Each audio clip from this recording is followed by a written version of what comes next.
pull up a chair.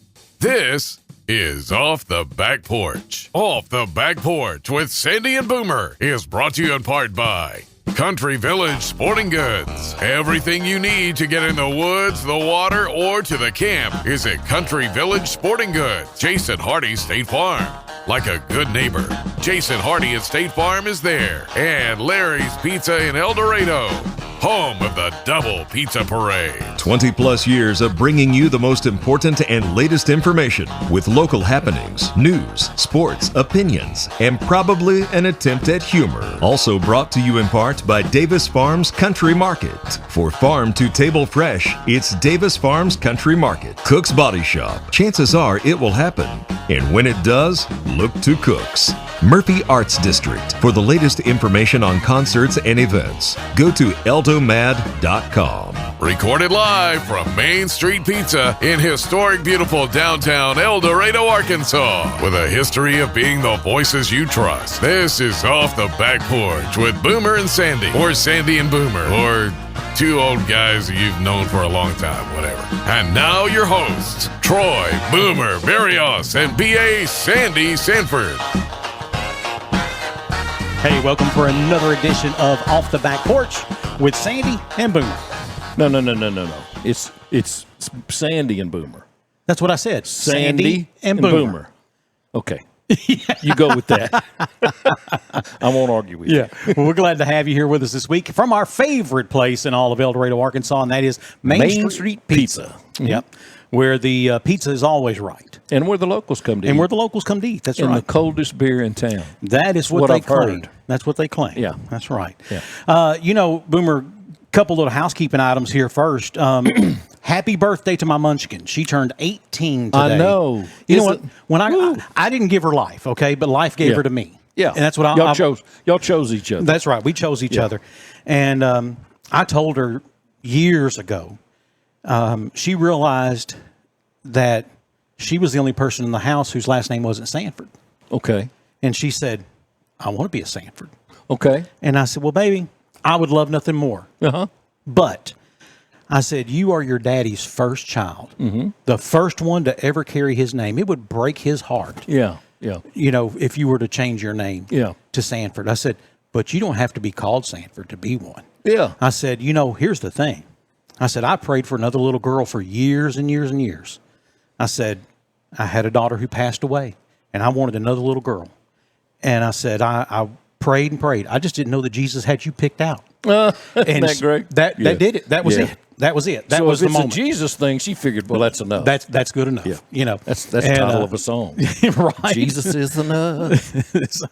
Yeah, but we're going to do it in contemporary Christian or Southern gospel style. I'd rather 3/4. Yeah, no, or a 6/8. Jesus is enough. Okay, that's the Pentecostal. Man, that's the Pentecostal beat. That's right. It is. Having grown up there, I can tell you that. Yeah. And at some point, someone's going to jump a pew. Oh! Yeah, that's right. And I don't know. It's so funny to me how my TikTok and my Instagram, those algorithms, and just what they start picking up, and what I start seeing more of and more of. And so my TikTok has been full of Pentecostals. Mm-hmm. I mean, it's just been. Well, I'm sure now mine will be. Is that? Yeah. Now that you said it out loud, and it happened at our house the other day. Lisa was over there with Addison and Mimi and me, and we got to talking about it. It doesn't matter what subject it was, but later that night, Lisa emailed me or messaged me a video on the subject we were talking about. Tell me they're not listening. Yeah, that's Big Brother. Yeah. And by the way, Addison, your granddaughter, has got to be the prettiest girl in Union County, Arkansas. She is a knockout. She is a doll, man. I mean, she is a knockout. And not only is she pretty, but just has a tender heart and kind. Wonderful heart. I tell you, man, she's better than you deserve as a grandkid. Oh, that's true. And let me tell you that story of that child's life, and maybe I'll tell it someday, but I may have to get their permission to tell the story of her life. But she could have been a throwaway. Yes. And she wasn't. I do recall that. And I'm telling you, that child is top. And she's got talent. I mean, she's very artistic. Yeah. And she said, someone had asked her to illustrate something for. I said, really? She goes, yeah, but it was no big deal to her. Yeah. And if I can draw a face that looks like a human, I feel like I've accomplished something. Yes, but she can draw you. Yes. Yeah. I said, how do you make them look like them? Yeah. I'm amazed when I do that. So there was a DJ that used to work for me in Hot Springs, and his name's Kramer. He's syndicated. He's nationwide, right? And then on top of that, Kramer also he DJs side gigs, weddings, proms, and he's highly sought after, right? He's very popular. And one day I'm sitting at my desk, I'm on the phone, I'm on hold like 30-something minutes. Well, I have a habit, I doodle. Yeah. I keep a pen, I'll doodle while the next day I come in after having been on hold all the day before, and I'm just cleaning up my desk, and I look down, and I doodled a picture that looked just like Kramer. Did you really? Yeah. So I take a picture of it and I put it on Facebook, and his dad comments and said, being that I am his DNA giver, he said, that is a 100% accurate depiction of him, including the ears and all. I didn't know you had that talent. I don't. It was an accident. That's why it was amazing. It was a God thing? I don't think God would have gotten within 10 miles of that, but yeah, sure. Oh, my word. But yeah, I'm a doodler, but I don't really have much in the way of artistic talent.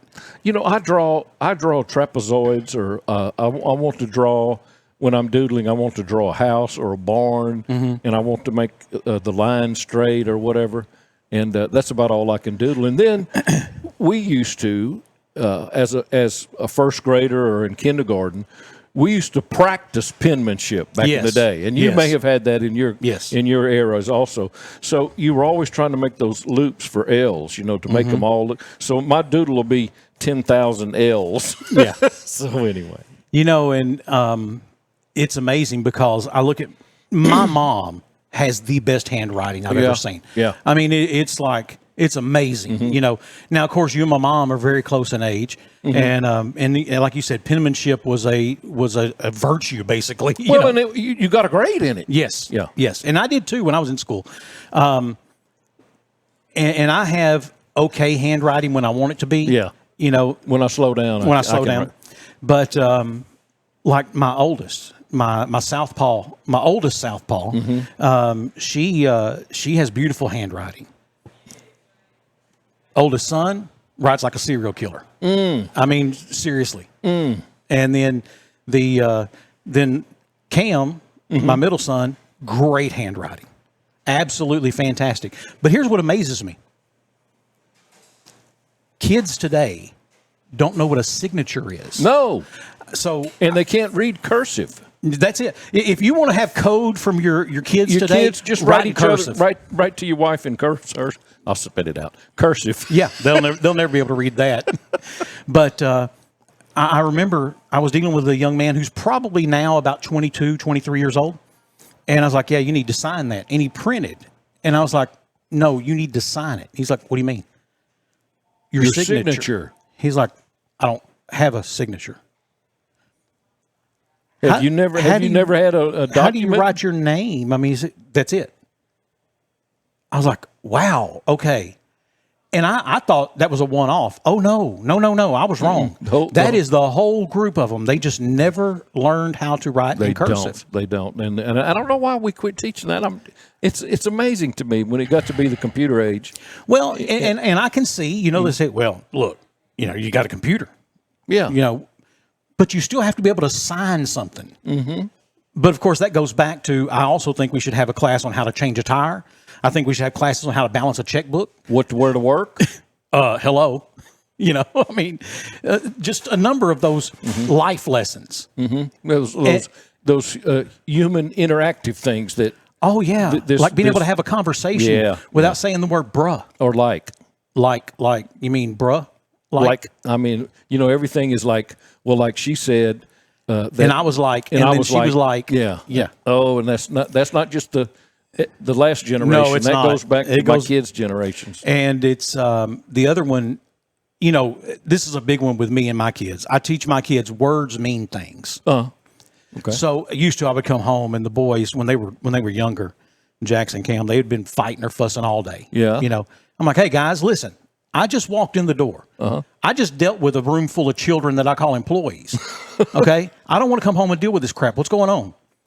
he's been on my nerves like 50,000 times today. I'm like, really? 50,000? That's a lot.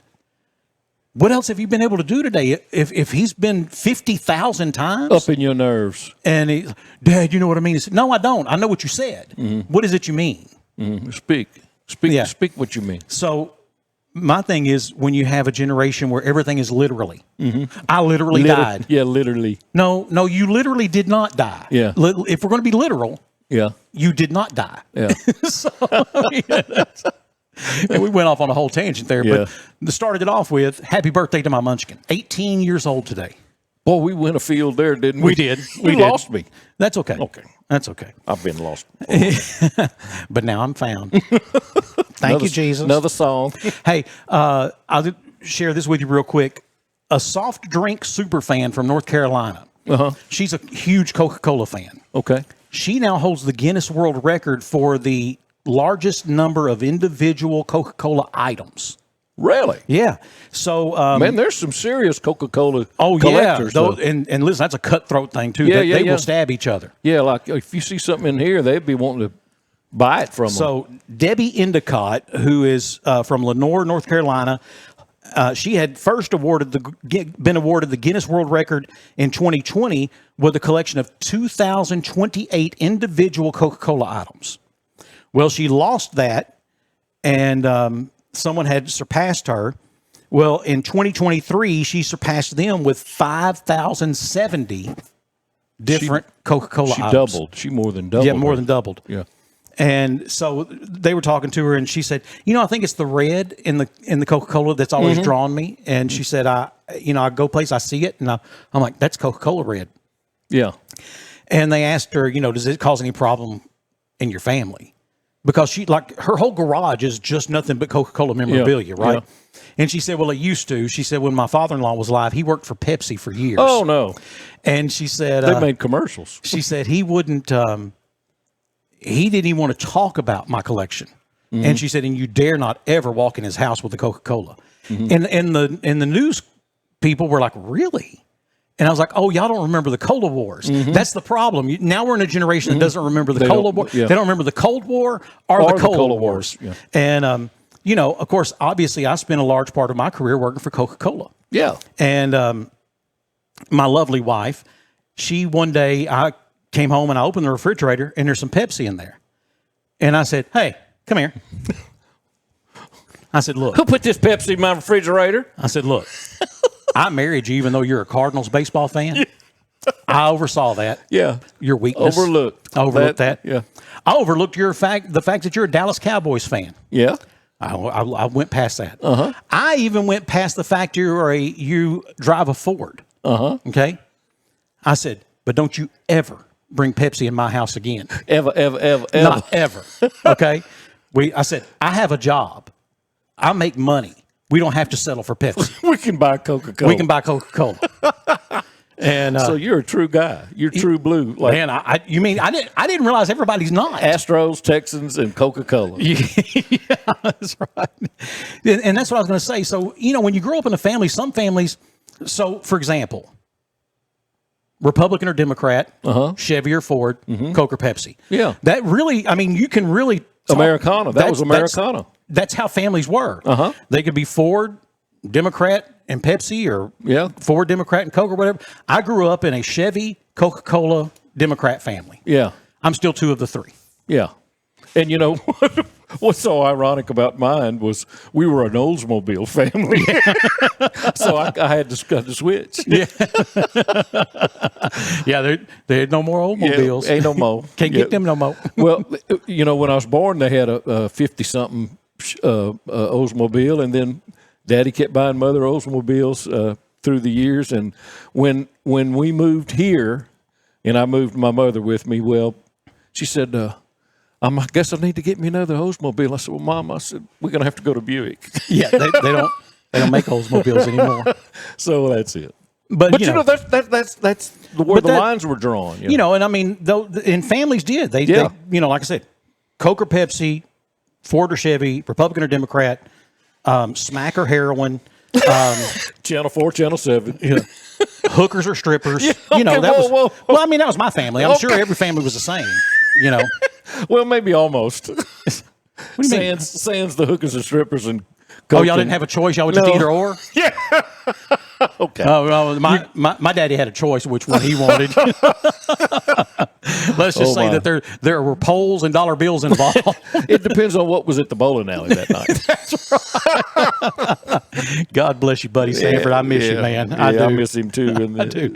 Incidentally, I have some property in Texas that one of my cousins has been after me for a while wanting to purchase that property. Yeah.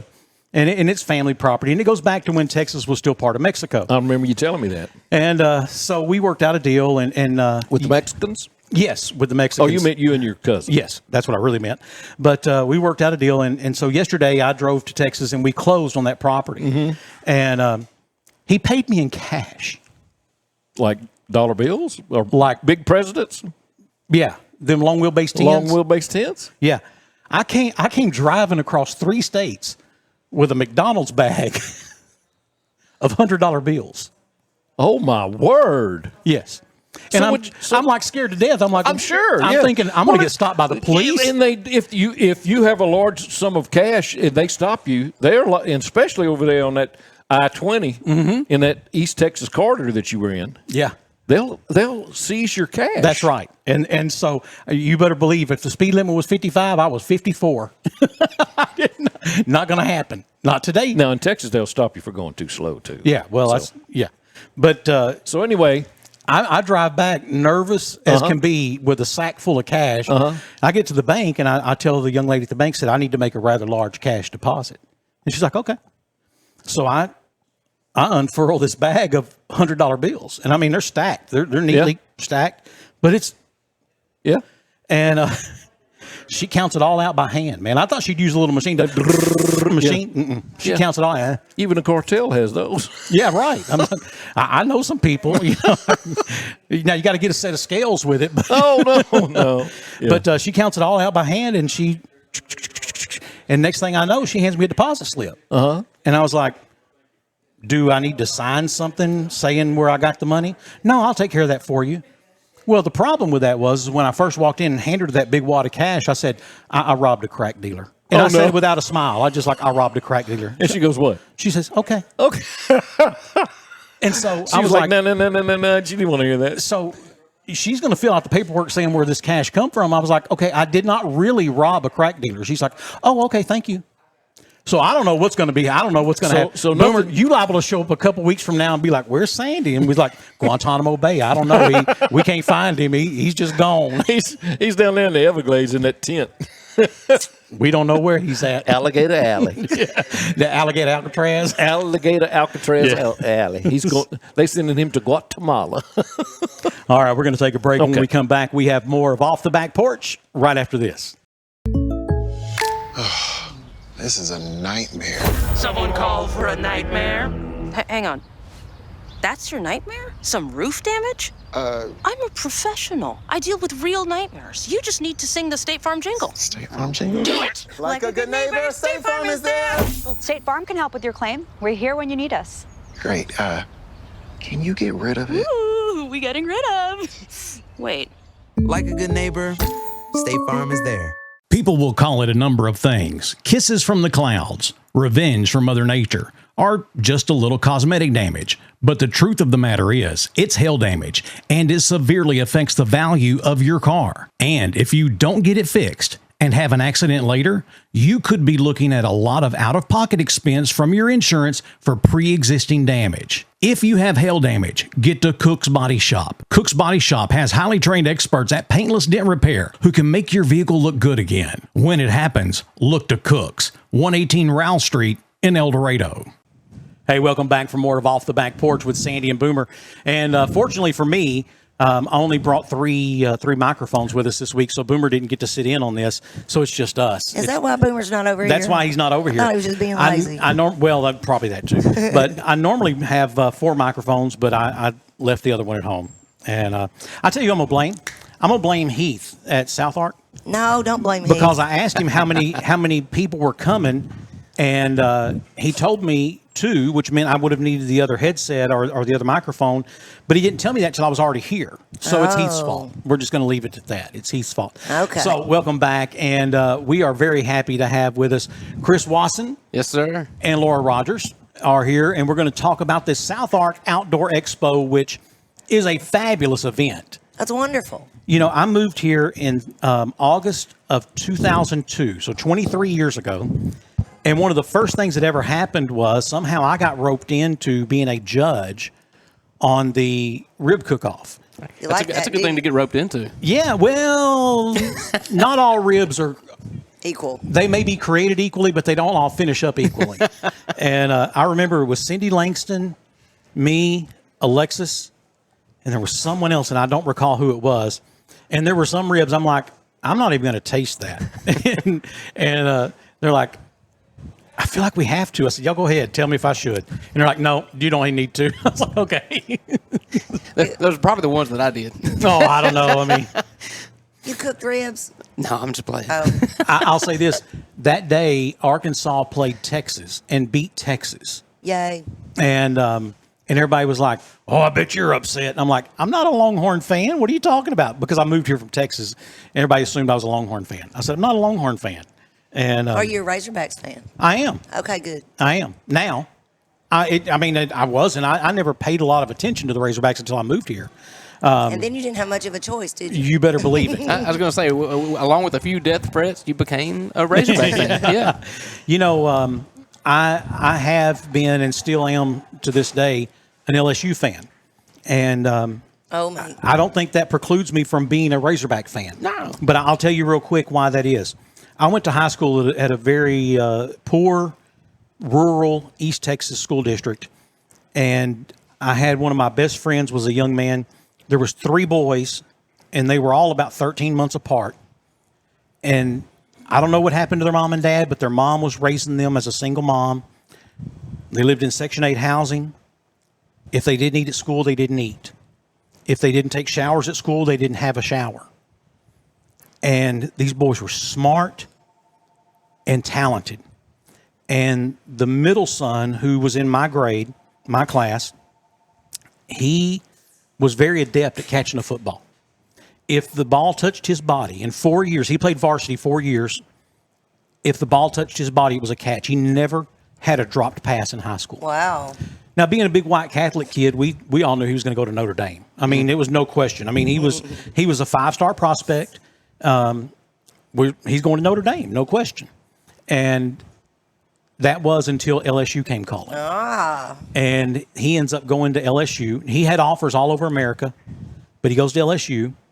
He turns playing football into a law degree. Good for him. His older brother, who also rode the same bus and lived in the same Section 8 housing, his older brother is president of the Board of Regents for LSU. Oh, wow. These young men took the opportunity to go to college to do something with themselves. Good for them. And so I've always had kind of a soft spot because they took my buddy, my boys, as I call them, they took them out of poverty with just an opportunity. Yep. Now, those boys had to do the work. Don't get me wrong. They had to go out there and do the work. But they took them out of poverty with that opportunity. So I've always had kind of a soft spot. Yeah. But yes, I'm love the Razorbacks. Of course, this may lose me points. I love Sam Pittman. I love Sam Pittman. Sam Pittman a lot. I do too. You're going to have to move that microphone up. No one's going to hear you. Are you kidding me? Oh, I'm not kidding. They can hear me at the church over there. And they might be able to, but I can't. Okay, so now, since you're in El Dorado, Union County, South Arkansas, we've got to make you a Stars fan. That's right. Well, let me say this. First of all, I'm a Cannon Lester fan. There you go. Oh, Can't man, help but be that. I have been a Cannon Lester fan for a long, long time. You know, he and my son started playing baseball at 4 years old together and grew all the way up together. College, they split with different colleges and played ball. And then Cannon actually went off and played some minor league. Mm-hmm. Tyler in the area where my son lived, and he actually got to go watch him. It has been the coolest experience watching Cannon Lester's progression. Uh-huh. And when they told me he was being even considered for head coach at South Ark, I was just beyond excited. Yes, and when. Yes. Yeah, I'm a big Cannon Lester fan. Have been ever since he was a a young high school player. I remember doing his games on the radio back then, covering those games live. And of course, I'm a big Billy Lester fan. Well, sure. And so, but Cannon he embodies everything you hope your son will find in a coach. Yes, because he's raising men. He's not just creating good baseball players, but he's creating men. I will never forget the first year that baseball appeared on campus.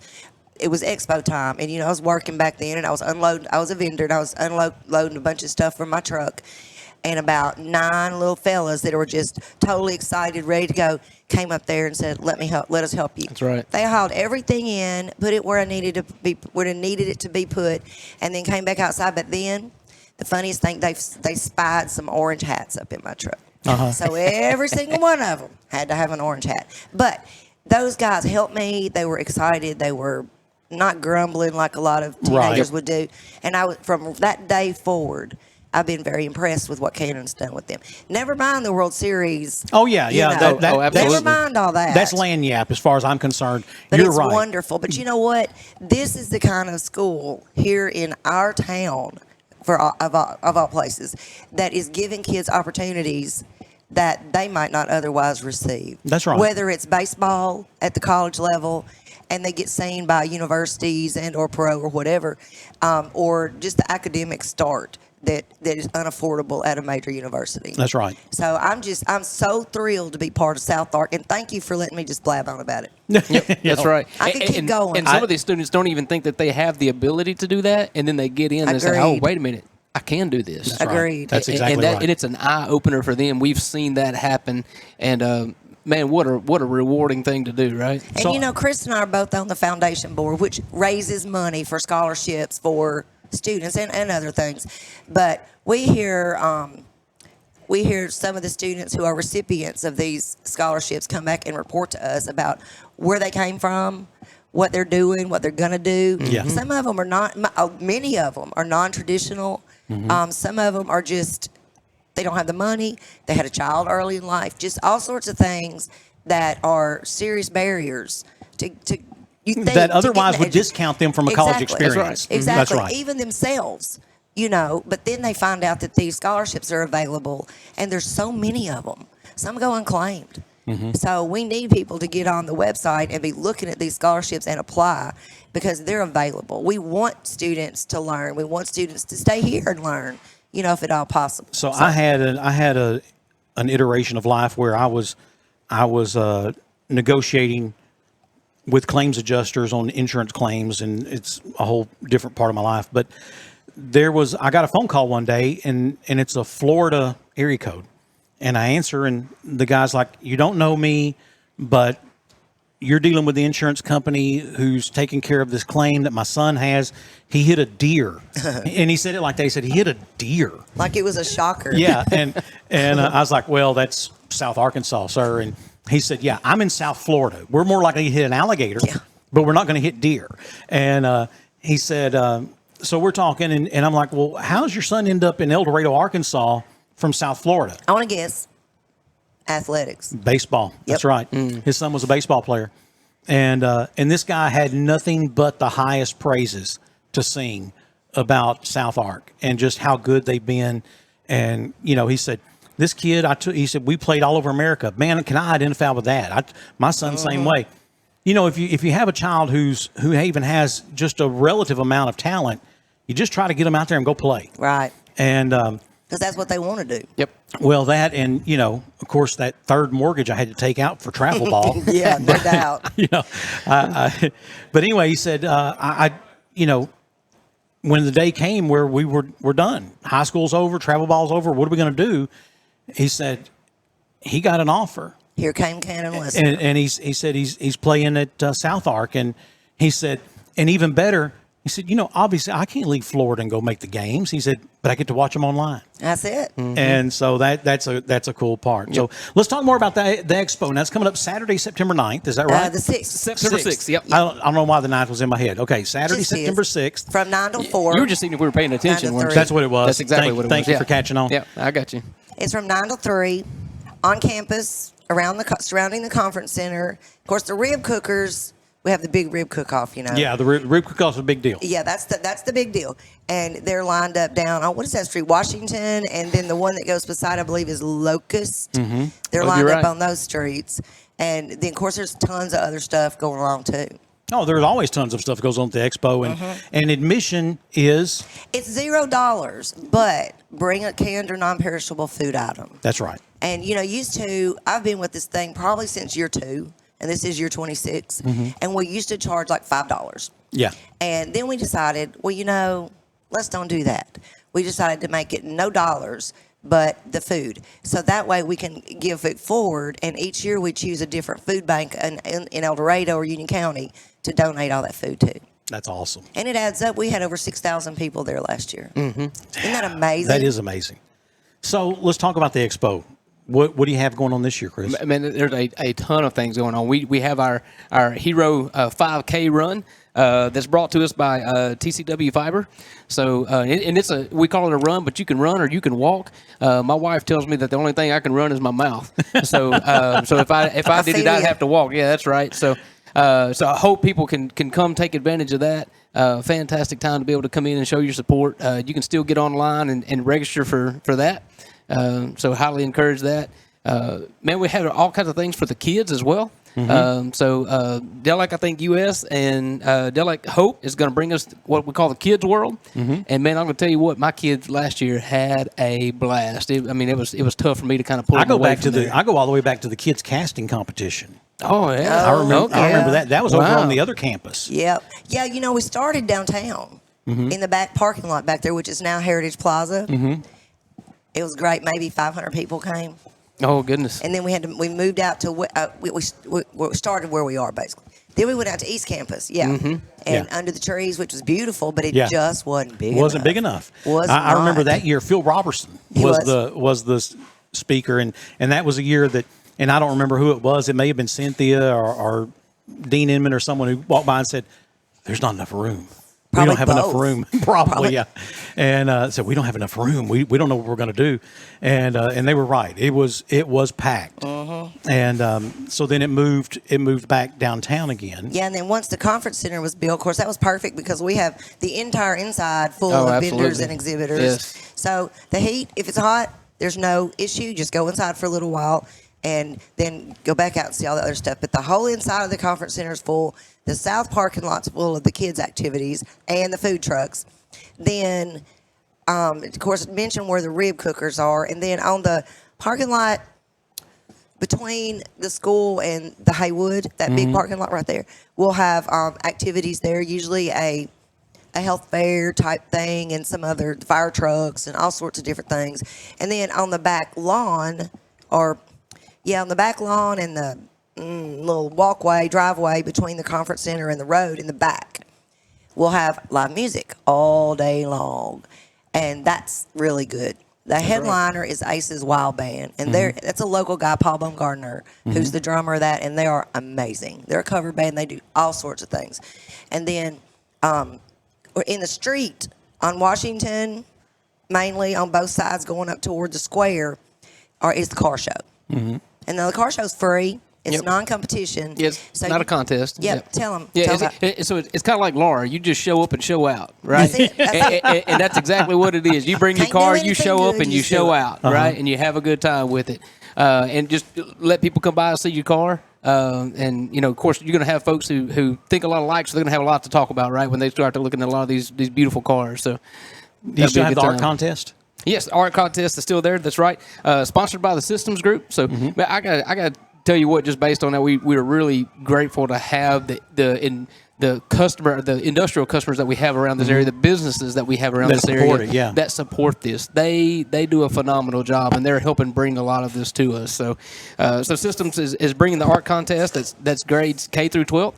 And we want kids to be able to use their imagination to draw who they think is their hero. Right, and get creative with it. You know, that hero is not just one figure. That could be several. It could be anybody in their Your life that mom. they looked at, that's right, their mom, anybody that maybe they've had somebody who's gone through a tough challenge and has come out ahead. That's a hero. That's a hero. Right? Then, That's a hero.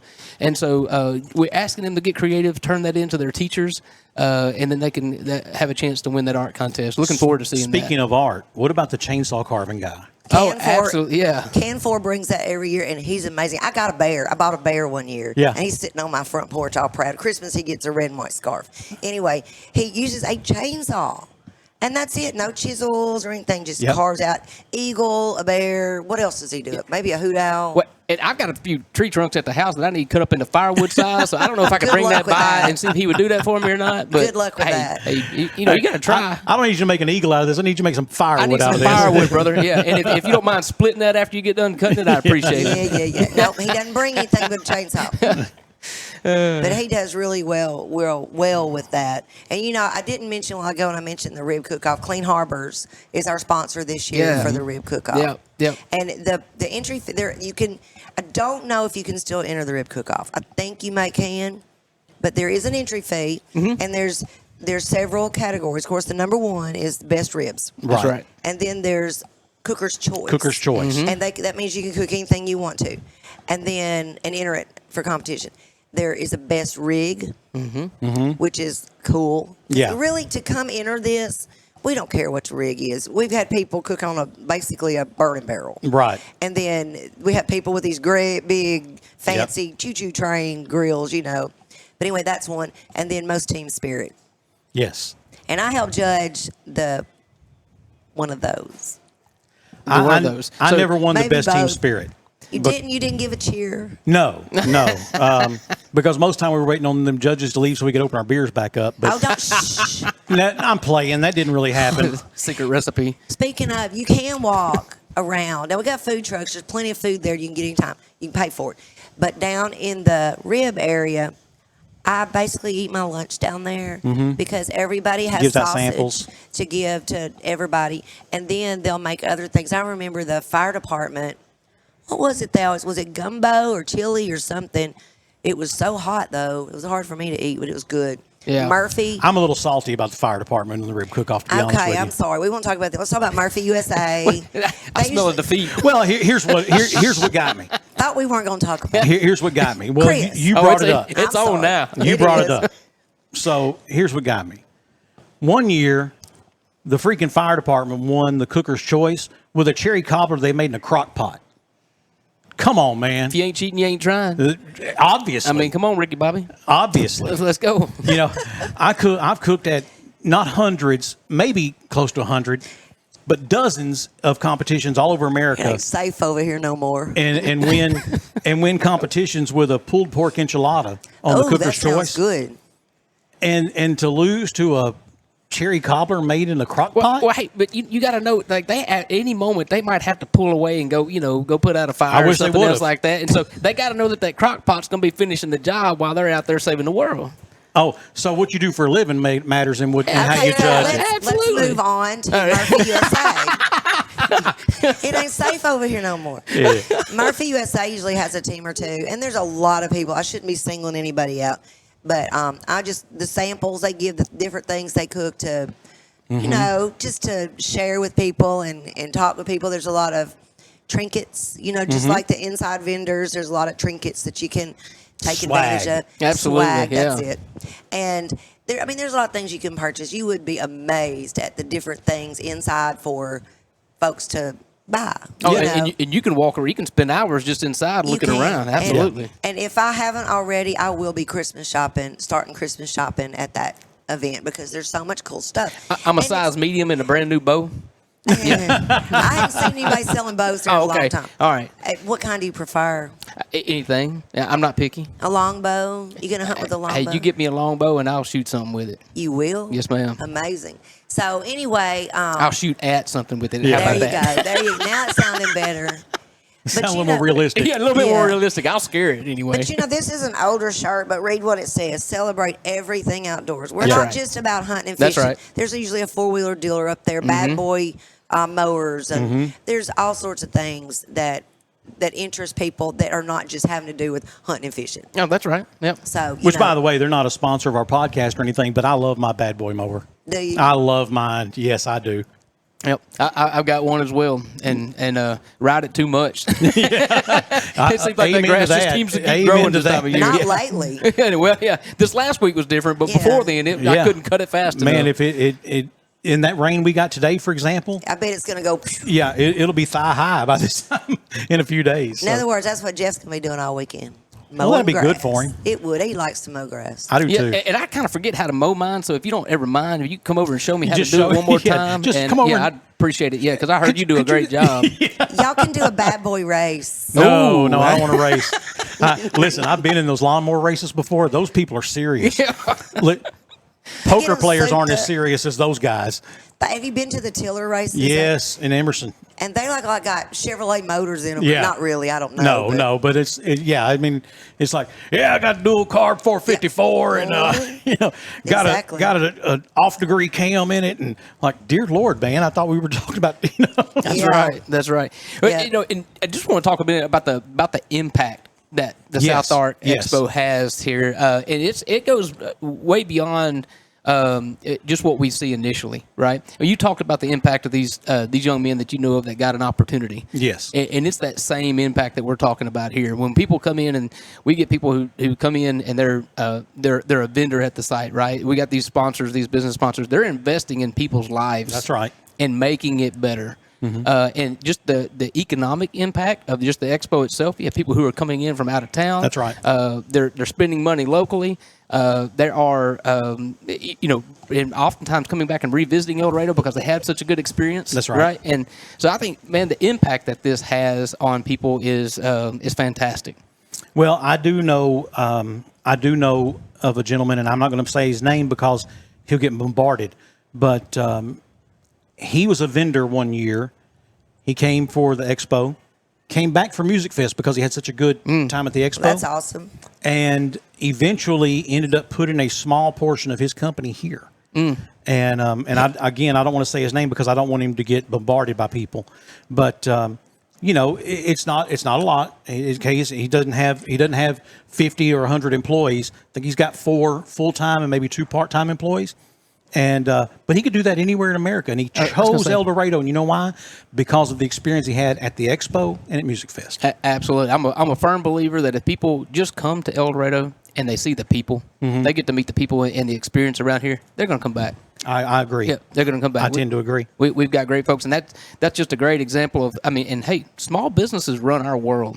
That's right. Small business is huge. So, I mean, you can't discount that at all. It might be for employees, but that's for employees who have a great job and have somebody great to work for. That's right. And, I rarely quote Rex Nelson, but do you know Rex Nelson? Yes, sir. Mm-hmm. And so Rex is first of all, he's a walking encyclopedia of Arkansas history and knowledge. And Rex is a very, very dear friend of mine. I've known him for a few decades now. But Rex will be the first to tell you that if you're trying to build your community on industry, you're just watching yourself die. Mm-hmm. You have to build your community on small business. Land that big one when that opportunity comes. That's great. Mm-hmm. But you have to have a community that envelops and makes welcome small business. That's right. And, we all, listen, I order stuff from Amazon. I do it all the time. But when given the opportunity, and this is one of the things that I tell my kids, I tell my wife, hey, can we spend that money locally? Mm-hmm. We have that conversation at my house weekly. Yeah. Can we spend that money locally? Is there anywhere locally we could spend that? Absolutely. Because, it's only a couple $100, but a couple of $100 to an Amazon guy who's in Redding, California doesn't mean nearly as much as that couple $100 does to the guy here who's trying to meet payroll this week. That's right. I used to have an occasion where once a month I fed my employees, and we're talking about 25, 30 employees. So we were always talking about $400, $500, $600 every month. And, I would always pull him, what do y'all want? What do y'all want this month? And, most of the time I got a list of what they don't want. Mm-hmm. Not pizza. We don't want hamburgers. We don't want this. So every now and then somebody say, well, how about we get some food from such and such? I'm like, a chain? man, I'd rather try to spend that money locally. That's right. I'd rather just try to spend that money with someone that at the end of the day, when they look at that cash register receipt, they're going to be like, man, that's a good day. That's right. You know, Yep. that makes a difference. That's exactly right. Because that's also the guy who's going to, or the lady who's going to turn around and when the boys club says, hey, we need a sponsor for a T-ball team, who's going to say, we're in. Because they know the impact. They're local. They Yes. see where it goes. Yes. Yep, absolutely. And it has just a sense of joy about supporting the people that we know. That's right. I mean, I have some friends that own local businesses around here, and I go to them. I never ask them about price. I'm not concerned about the price. I'm concerned about, hey, I want to support you. And I'm not asking for a break. I'm not asking for a discount. That's right. I want to support you. So, and it's good to get to see them grow. It's good to get to see them flourish. So, man, I love our small businesses.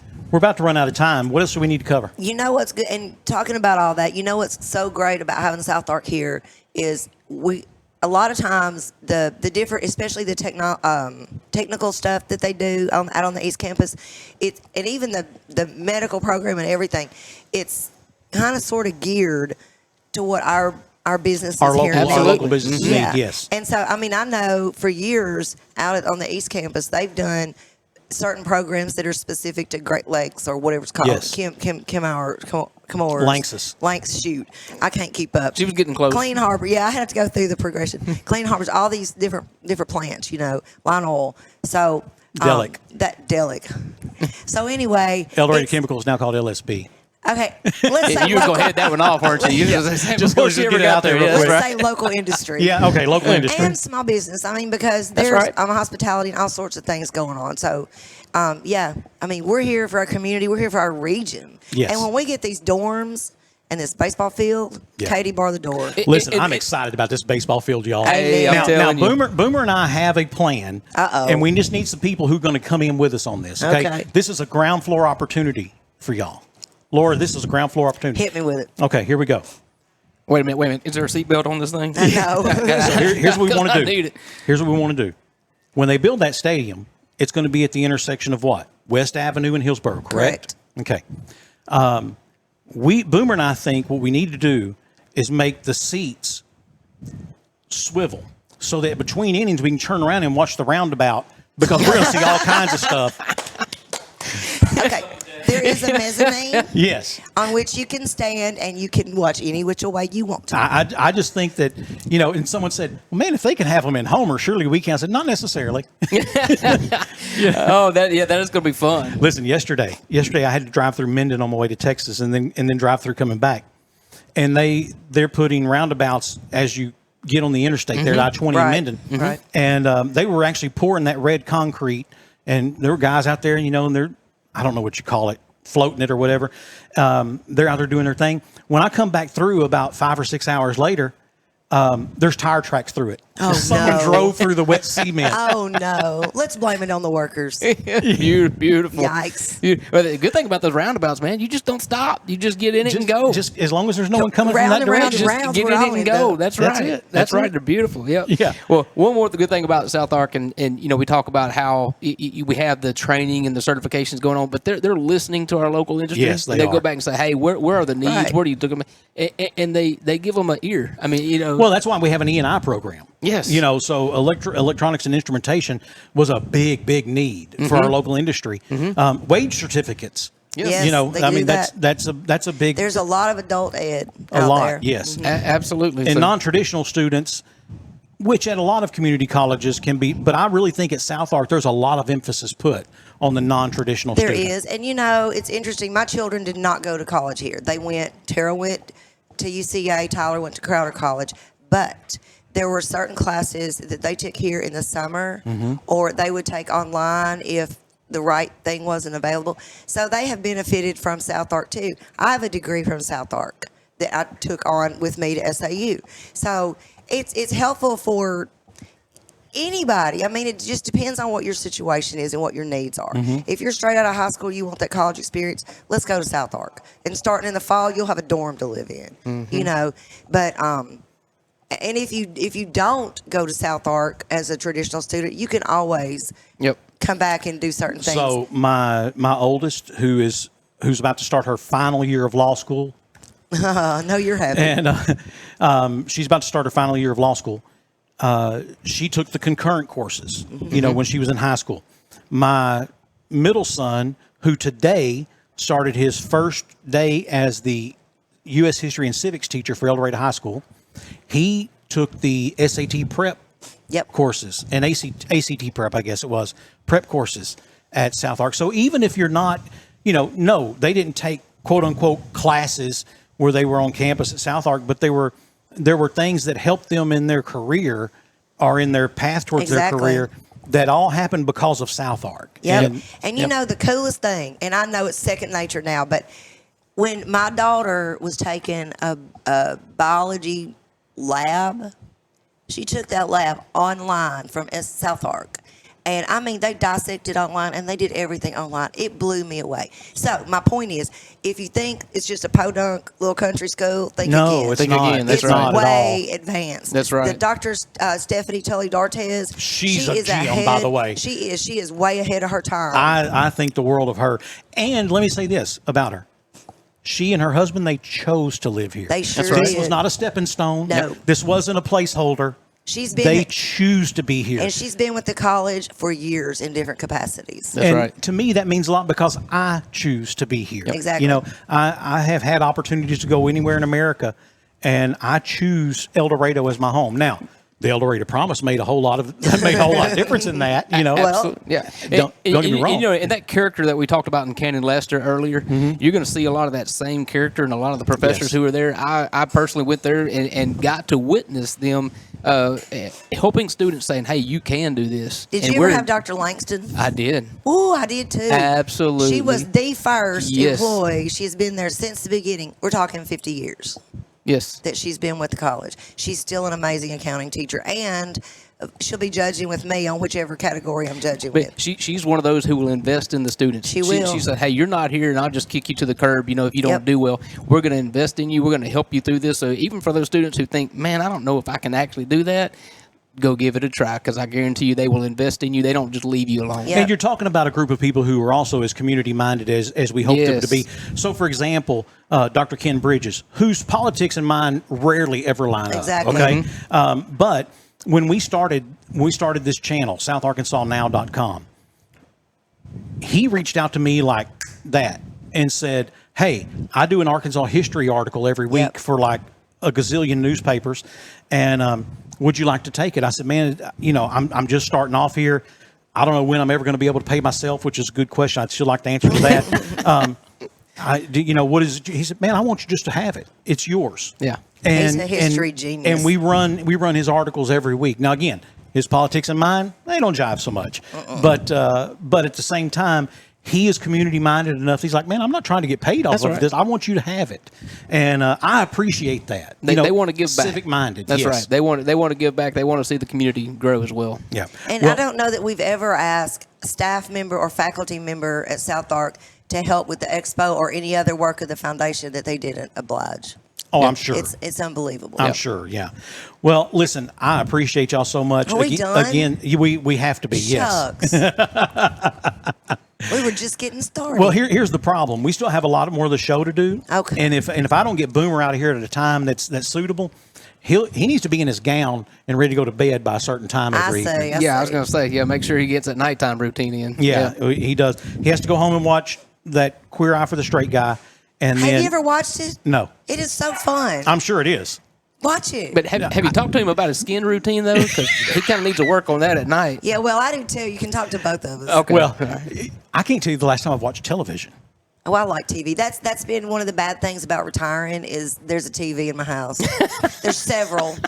And I got to get my lazy hindy and up out from in front of that TV and do Probably a something. Razorback football game or basketball game. I guess when the Razorbacks were in the NCAA basketball tournament, probably the last time I watched television. You didn't watch the World Series?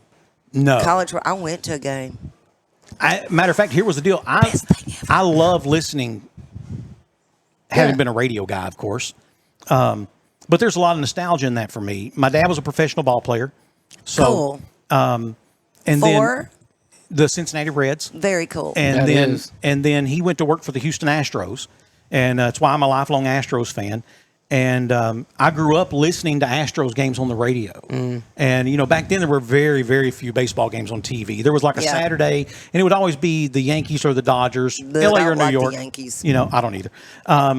But anyway, I there's a nostalgia for me for listening to games on the radio. So I love to listen on the app. And, of course, to me, there's not a better play-by-play man in the world than Chuck Barrett. Yeah. Chuck Barrett is the bomb. Now, with a good announcer, I don't mind listening to baseball on the radio, but otherwise, Yeah, and Phil Elson does a good job with the Razorback baseball. Yep. He and Bubba Carpenter, and you can tell they have a good chemistry. But I love listening to games, so I rarely ever even watch them. And I know people they'll like put it on TV and then turn the TV down and turn the radio on, and that's great. I can't ever get mine to match up. I just they're a few seconds different in what you're saying and what you're hearing. I'm watching something happen, and then a few seconds later I hear them, and they're like really excited about it. I'm just not smart enough to be able to do two things at one time like that. I couldn't do it. So. Well, and I have the attention span of my 5-year-old, so he gets it honest. Believe me, he got a double dose of it between me and his mom. But anyway, so I don't watch a lot of TV. All that's a side note. Thank y'all so much. We're going to the expo. Yes. Saturday, September the 6th. Starts at 9 a.m. Activities all day long. We'll announce all the winners around 3 o'clock for the ribs, for all the competitions, and it's going to be a great day. Yeah. Sandy, thank you for allowing us to come on and y'all. talk about it, brother. We appreciate thank y'all. I appreciate it. And, I'll say this. When you're doing podcasts, you always hope that you get guests who will help fill that time. Did we cause a problem with that? No, not at all. You always cause a problem. What are you talking about? The hard part for me is you get a guest and it's like pulling teeth to get answers out of them. You ask them, yep. Oh, yeah. And? Okay. Thanks so much for being here. I mean, I don't know what else to do. I am. You won't have that trouble with us. No, well, I was well aware with you especially. But how many times have I interviewed you? I'm surprised. That's true. In the 23 years I've been in El Dorado, Arkansas, I've interviewed you probably 400 times. So, probably. But I will say this to our audience.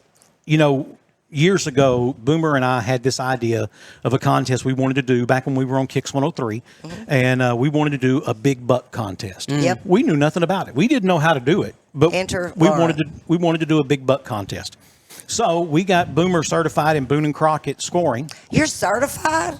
He was back then. I'm not even certified. But we got him certified in Boone and Crockett scoring. I didn't even know he could count. I mean, that's just impressive. You don't have to. Just measure. Put it in the computer. And but then we were talking one day. He said, "You know what we need?" I said, "What's that?" He said, "We need Laura's going to have to be there because we're idiots." And I'm like, "Yeah, of course we're idiots." And so she was always Johnny on the spot. Man, she'd show up, and I remember one time. You came, and while we were doing the big buck contest, you were giving hunter safety course tests. You were proctoring tests. And while we were doing the big buck contest. Was that at a car dealership? Yeah, okay. sure was. Yeah. What I got out of that, though, is that guys always need a woman to come show them what they're doing wrong. Exactly. Is that what you were saying? No, I was gaming fish. Okay, yeah. Let's get that down. It was a man's world, and yes, I'm a woman. But I was gaming fish. But you still probably told them what they was doing wrong. She did. Well, I probably did. Yeah. Now, if you really want to know, talk to her mom. Oh, they can see me, can't they? They can. If you want to know how it's supposed to be done, ask Phoebe. Oh, okay. I got you. So. Oh, hell's all I got to say. Yeah, well, I've heard much worse than that from her. We know where it comes from, I don't will we? tell you, my mother and I are night and day, except for one thing: work ethic. That's the main thing. Yeah. We'll just leave it there. Well, there's no question. No question. She did teach me that. She worked for Murphy Oil for 45 years. Yeah. Oh, that's great. And she's obviously used to running stuff. Absolutely. She doesn't take direction very well, but she'd be happy to give it. Give it, right? Yeah. Yep. Boy, right. you know her, don't you? Well, I'm just saying. And she better not have to give it twice, right? Oh, no.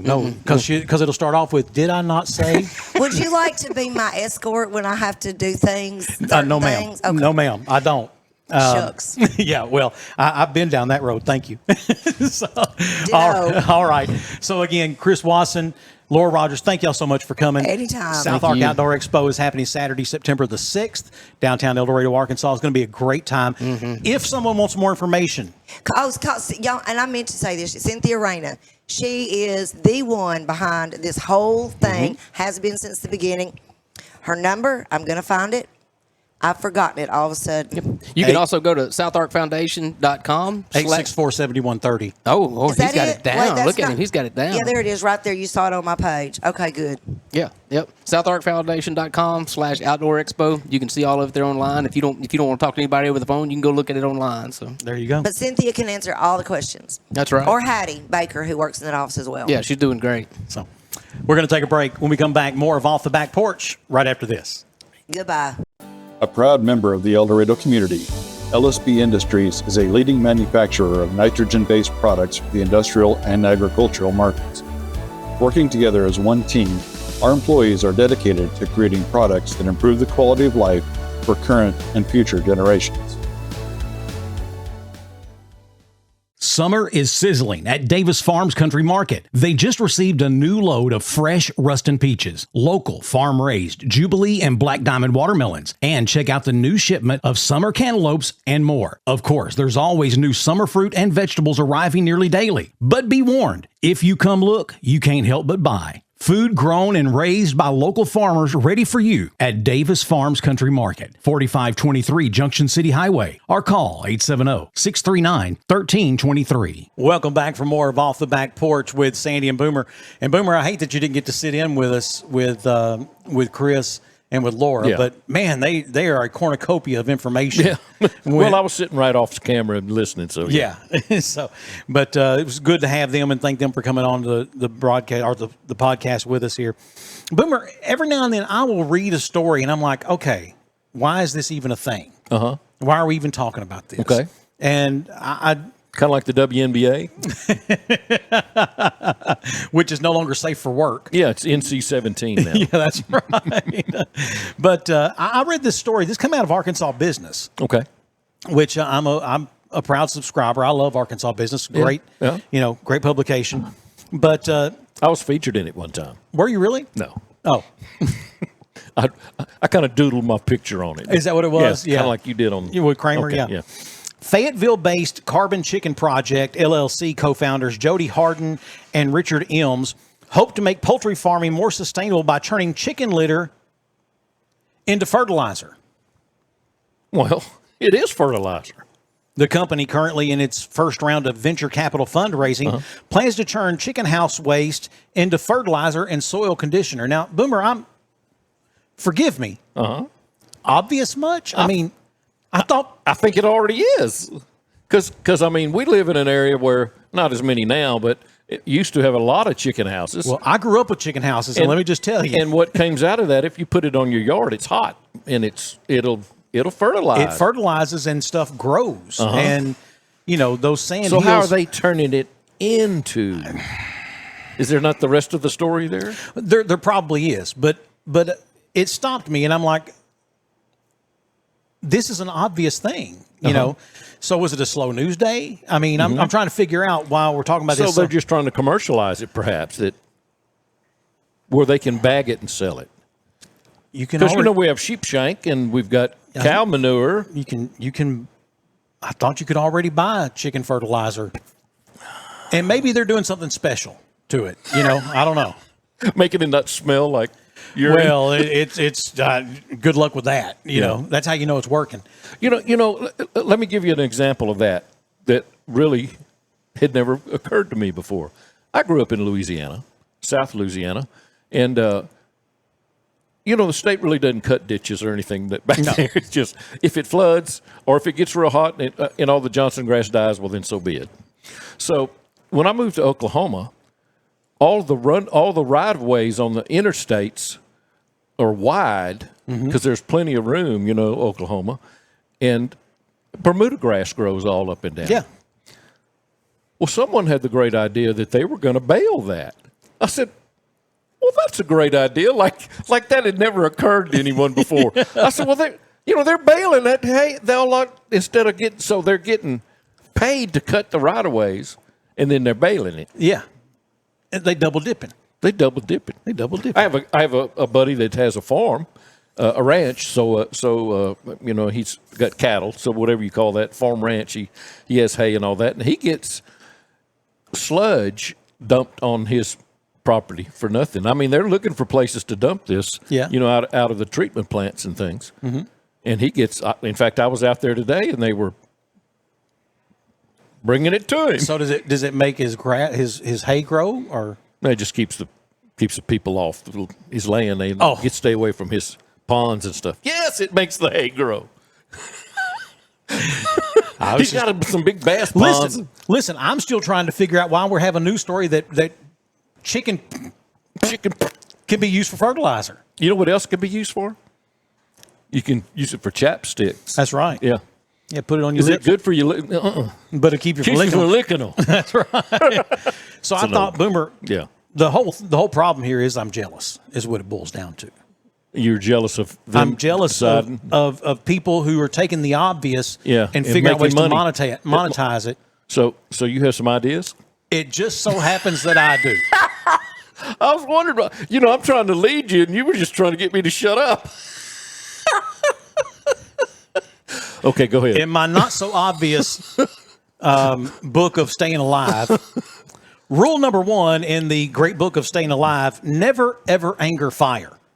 Fire is a shimmering predator that lures you with a cozy glow and then, without warning, launches a blistering ambush on your flesh. Doesn't care about your dreams, your family, or if you just wanted to see if it was hot. The second your skin crosses into its territory, it will sear your very soul into the air like a warning to others. Always maintain a safe distance, preferably from a neighboring state. So, Boomer, chapter number 1 is fire will burn you. Okay. Chapter number 2, water is wet. All right. Water is the silent assassin of dry comfort. Mm-hmm. You think you're safe strolling down the street on a sunny day, but one careless step into a microscopic puddle will doom your socks to a slow, damp death. Uh-huh. And to me, there's nothing worse than getting my feet wet. Yeah. Mm-hmm. Once wetness takes hold, it spreads to your shoe, your pants, legs, and eventually your soul. Never underestimates water's power to ruin a day, a mood, or an entire vacation. Stay vigilant, stay dry. Chapter number 2, water is wet. Fire, water. Yeah. Number 3, chapter 3, in my great book of Staying Alive, the sun makes light. Yes. The sun is an unblinking eye of the heavens, casting its fiery gaze upon the earth, illuminating your path, and will cook you alive if you linger too long. And never, ever make the mistake of saying, I don't need sunscreen, because the sun hears you when you say that, and it will prove to you that, yes, indeed, you did need sunscreen. You cannot say, I don't burn, because you will. You will. Chapter number 4, gravity makes things fall. Gravity is the invisible enforcer of cosmic debt collecting, ensuring that nothing escapes the planet's grasp. You may jump, but you will come back down. Gravity makes things fall. Chapter number 5, knives are sharp. Okay. The knife is the cold-blooded truth teller. It has one job and performs it with surgical indifference, separating things from other things. A tomato from its skin, bread from its loaf, your fingertip from your hand. In the hands of the untrained, it becomes a still whisper of doom, slicing not only food, but the illusion that it won't happen to me, because, yes, it will. It will. And the most dangerous thing in any house, ladies and gentlemen, is a knife that's not sharp. Yeah, because you're working harder with it, I explained to the kids, they're like, oh, Daddy, that knife is sharp. I was like, listen, if you ever find a knife in this house that's not sharp, let me know, because that's the most dangerous thing in the world. And then, of course, chapter 6, the final chapter, this is going to come as a complete and total surprise to you, Boomer, but ice is cold. Yeah. Ice is the frozen betrayal disguised as a harmless cube, but it's really just water. But what's so funny is that cold can burn you. It can. Yeah. It lies in wait inside drinks, lulling you into a false sense of refreshment until you touch it, and you feel that frigid handshake of the Arctic. It numbs fingers, steals warmth, makes you question your own circulation. Never trust ice. It's just water that's been training for war. So there it is, Boomer. That's my... So we got fire, ice, water, the sun, gravity. All that stuff. Wow. Hey, you remember when it was like one of our first podcasts, and we were talking about the lies that parents tell children? Yeah. You know, like if you eat a watermelon, the seed will grow into a plant in your belly. Or if you sit too close to the TV, you'll ruin your eyes. Or if you don't eat all the food on your plate, a puppy loses a leg. Just normal stuff like that. Well, there's one man in Wisconsin is having to explain to Child Protection Services authorities and the court why his 6-year-old freaked out at school. At school? Yeah. Racine, Wisconsin, social services intervened in an elementary school when a 6-year-old student freaked out as one of his classmates lost a tooth. According to the story, the unidentified classmate asked the teacher to check his loose tooth. When she did, the tooth popped out. A little boy in the class began to scream and cry. His teacher said, quote, "Honestly, I thought he had touched something hot or cut himself. He screamed so loud." The teacher ran to him. When she checked on him, he said, "His skeleton is escaping." And he's pointing at the little boy. He said, "He's going to die. We're all going to die." Yeah. She's trying to calm him down. Yeah. It's not working. He's not being consoled. He's been told a lie. Obviously. He is screaming bloody murder. The principal is down the hall. She hears it. Yeah. She comes down there and she opens the door. She's like, "Can I help?" And the teacher's like, "Please." So the principal gets him, takes him to the office, and he's shaking uncontrollably.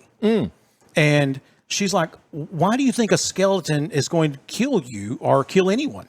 And, she's trying to assure him that this is not going to happen. He said his daddy told him that your teeth only come out when your skeleton is trying to escape. Oh, my word. Well, why would a daddy tell him that?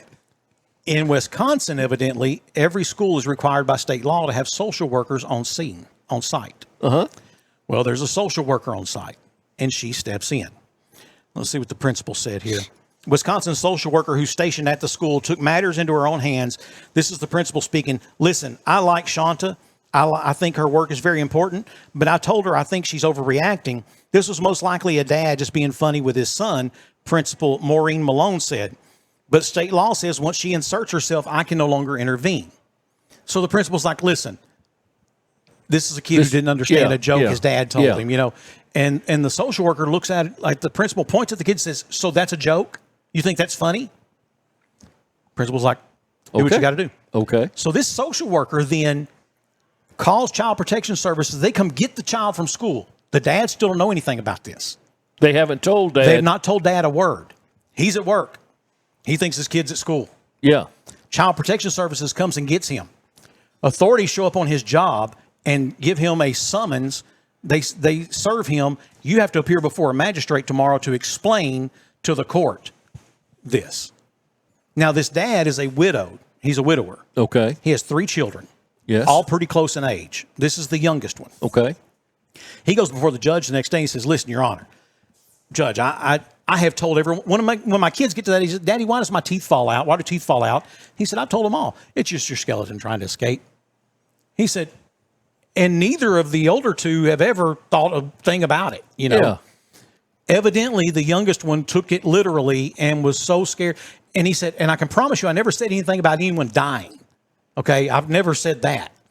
And the other 2 kids are there, and the judge talks to them, and they're like, "We knew it was a joke. It's our dad. He's full of them. He's got jokes all the time, And so the judge then calls the social worker up, and he's like, "What are we doing here?"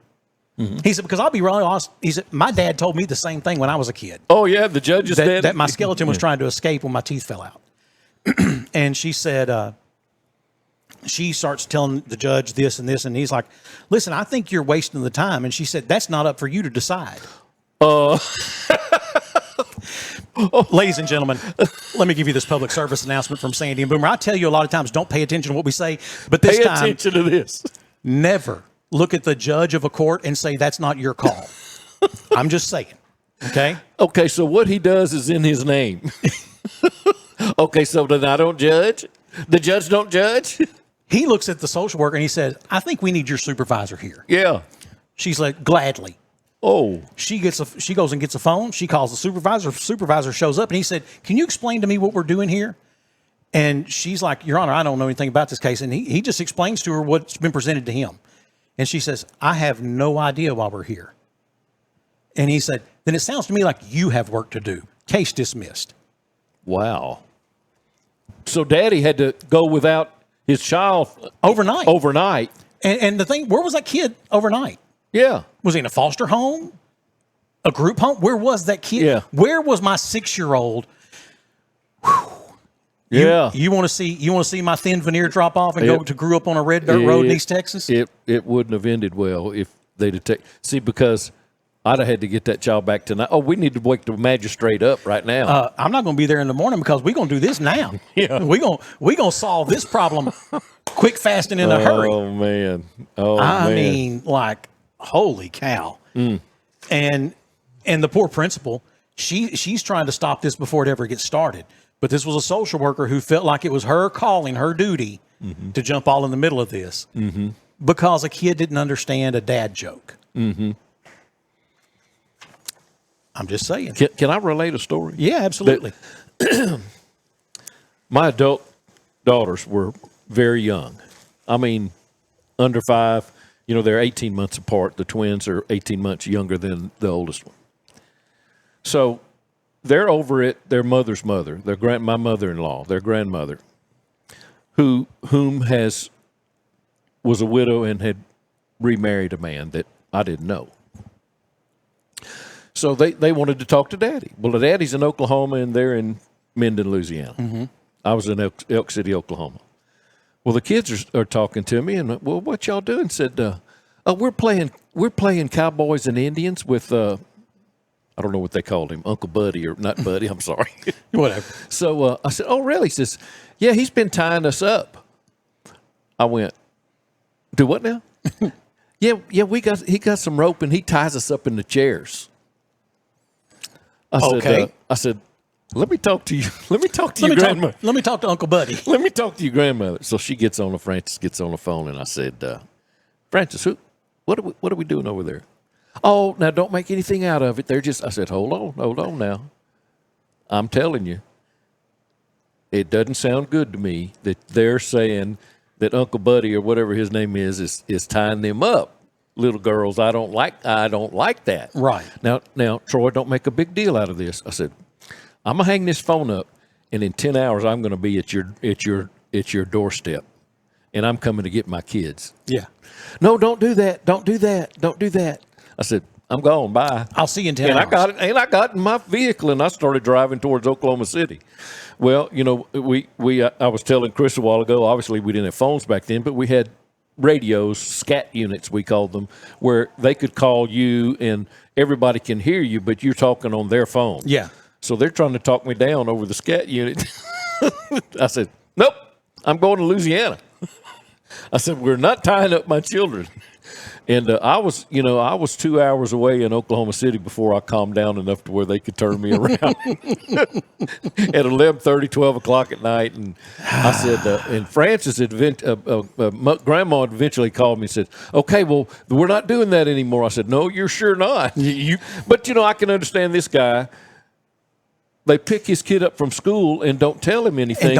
And he gets served, I'm sure, by the sheriff's office saying Child Protection Services want you to answer. You two appear before the magistrate judge at 9 o'clock in the morning, and he has no clue of what's going on. And has no clue.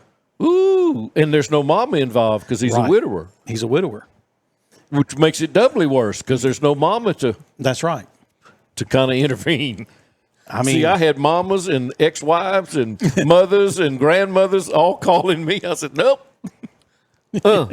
So watch out. So the judge saw it for what it was. He convinced the government worker lady that, yes, he is the judge. He does get to judge. That's not your call. Yeah. She said to him. OSAR. CM robes.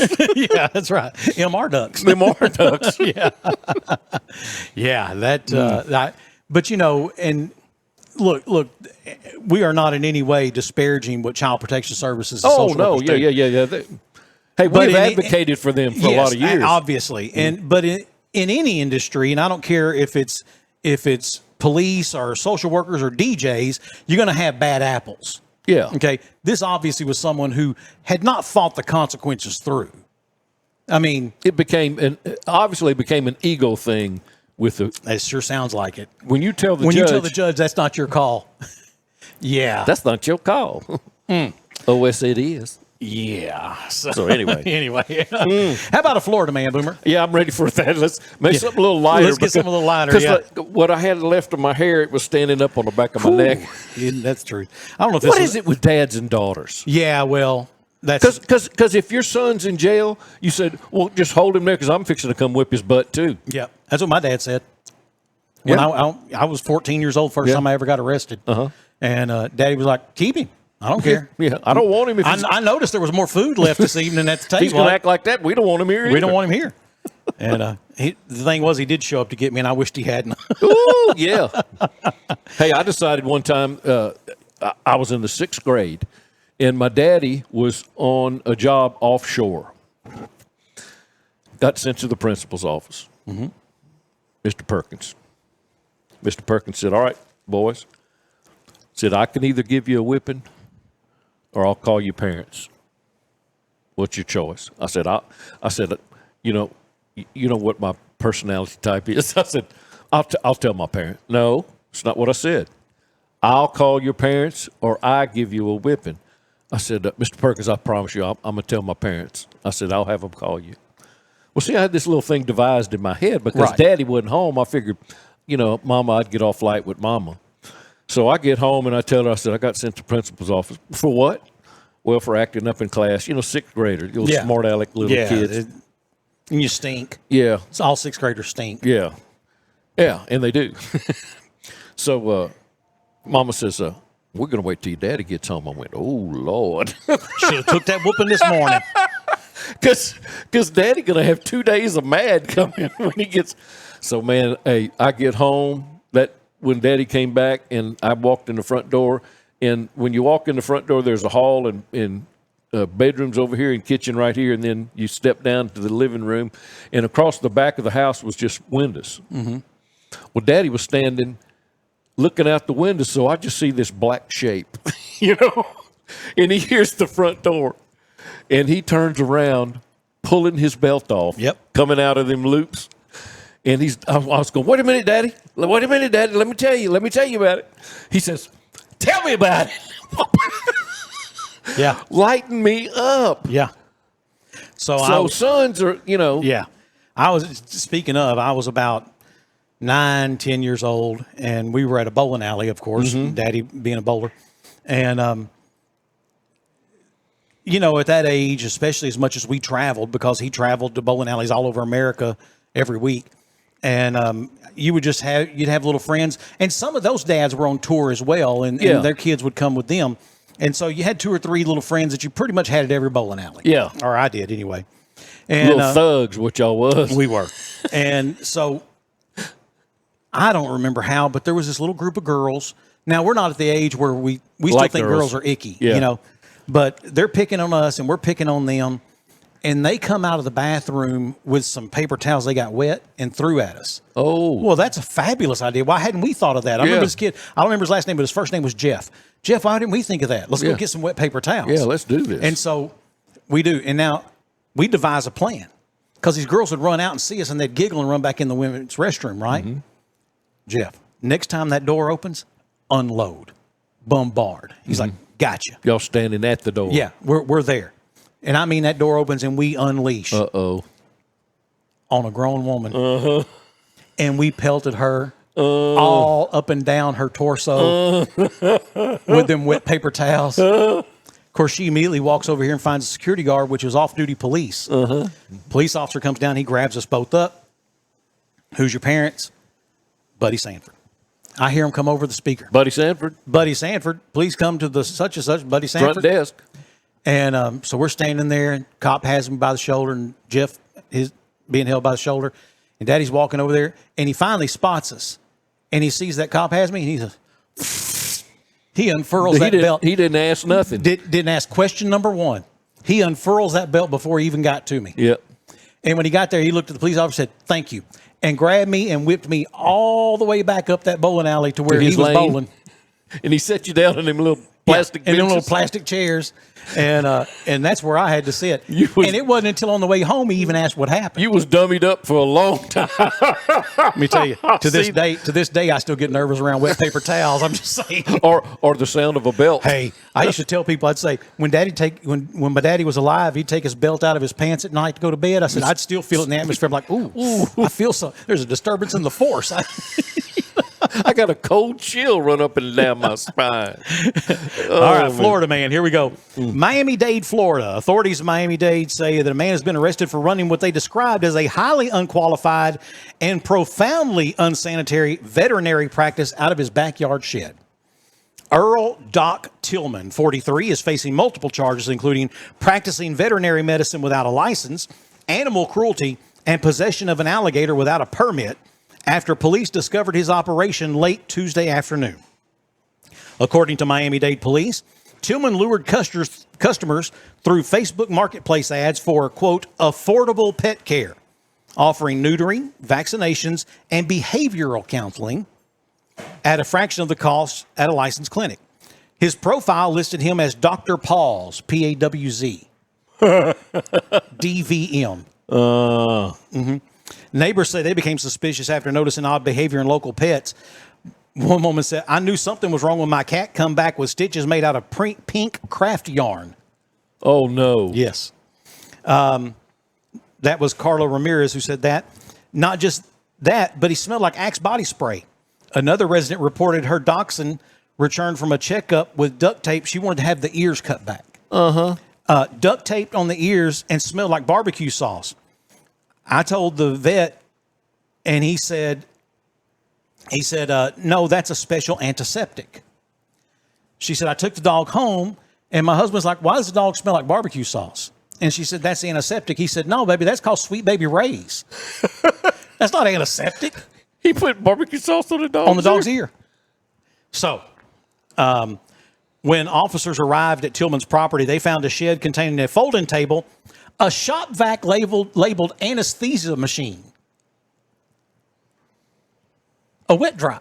Now, how you anesthetizing animals? Well, you put it on the exhaust with a blow in there instead of suck it out of them. And then you get some frooms up underneath there. It's the frooms. It's them frooms. And several power tools. Police also discovered a goat wearing sunglasses that were wired around his head so they wouldn't come off, a parrot with a fake wing, and a 6-foot alligator that Tillman described as security. Yeah, that's security, okay. Detective Luis Herrera, who led the investigation, said, this was one of the strangest scenes I've encountered in my career. The animals appeared mostly unharmed. I can't speak for their emotional state. When asked for comment as he was being led away in cuffs, Tillman maintained his innocence. I'm a healer at heart, he said. Did I go to vet school? No. But did I learn from the streets and YouTube? Absolutely. From the streets? What do you learn about veterinarian in the streets? Listen. I can teach you how to clip them ears. I got it right over here. Come over here. I'll teach you. Put barbecue sauce on. Put a little barbecue sauce, duct tape, a little Axe body spray. Little good to go. Yeah. No, man, I thought I was here to buy crack. No, man, listen. You want to know how to neuter a dog? Follow me. Hey, if those guys had discovered Dr. Tishner's, he'd be still in business today. Isn't that true? Yeah. You can't sniff Dr. Tishner, man. That stuff's stout. Tillman is currently being held on a $75,000 bond. Authorities have urged pet owners in the area to have their animals examined by a licensed veterinarian to ensure they weren't stitched together with craft supplies. So that's our Florida man. And what? Tell me again what he used for stitching. A pink craft yarn. Well, why wouldn't he use like fishing line or wire? Must not have had any. So you can see that he's like, hey, come here, baby. What you got over there? Hey, go over there in your room. Daddy's out of fishing line, so go in your room and get me something I can stitch his cat up with. Okay, Daddy. And she comes back with some pink yarn. I think this will be pretty. Now hold this shop vac right here. Watch out for the alligator. Now watch out for him. That's security. Yeah, tell him it's okay. Tell him you're just helping, Daddy. My, oh my. All right, we're going to take a break. When we come back, drunk, high, or stupid. Yeah. And it's pretty obvious to me. All right. All right. We're going to do that when we come back with more of Off the Back Porch right after this. It's the one golf tournament everyone circles on their calendar. Serious and casual golfers alike love to play in the 32nd Annual First Financial Bank Share Golf Tournament, September 27th and 28th. 2 courses over 2 days. The Lions Club Municipal Course and the award-winning Mystic Creek Golf Course. Registrations are open now and a number of sponsorships are still available. Proceeds from the tournament benefit the South Arkansas Regional Hospital Foundation. For more information on the 32nd Annual First Financial Bank Share Golf Tournament or to register online, go to sharefoundation.com. You've waited all year. Don't miss it. Everybody loves a parade, and Hilarious Pizza throws parades all week long. Bring the family in for your favorites, or explore the variety that Hilarious Pizza offers. Come join us at Hilarious Pizza for the greatest parade ever. Welcome back. More of Off the Back Porch with Sandy and Boomer. Yeah. Or Boomer and Sandy are as 2 guys that you've known for a long, long time. Yeah. That guy with the big voice says that, doesn't he? Yeah, he does. Yeah. Johnny Dean. And, man, just a side note here. What a fabulous guy Johnny is. He was our voice and imaging guy at Kicks 103 forever. And when I told him we were going to do a podcast, he's like, say less. I'm there. Done. Yeah. And because that's above us. Oh, yeah. Yeah. You get that intro, then they go, just those guys. Yeah. We thought it was going to be something important. Yeah.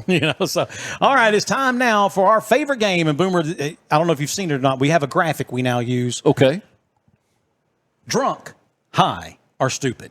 Look at you. Yeah. So here we go. Did the 9-year-old do that?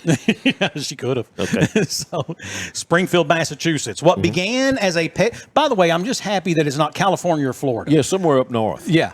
Really. What began as a petty shoplifting incident in a small Massachusetts convenience store ended in a multi-state high-speed chase and the arrest of a suspected bank robber carrying more than $145,000 in cash.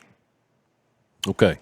Authorities say 38-year-old Ryan R.J. Collier of Hartford, Connecticut, entered a Cumberland Farms in Springfield. I'm guessing Cumberland Farms is a grocery store, grocery or convenience store, something like that, in Springfield late Monday morning, and was caught on security cameras slipping a $6.79 chicken salad sandwich into his jacket before walking out without paying. Okay.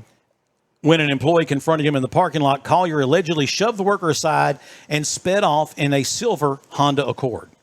Springfield police then came and saw the video, ran the plate number, and discovered it was tied to an ongoing FBI investigation into an armed robbery at a bank in Norwich, Connecticut the night before. Oh, well, I was wondering if they were going to chase somebody over a sandwich.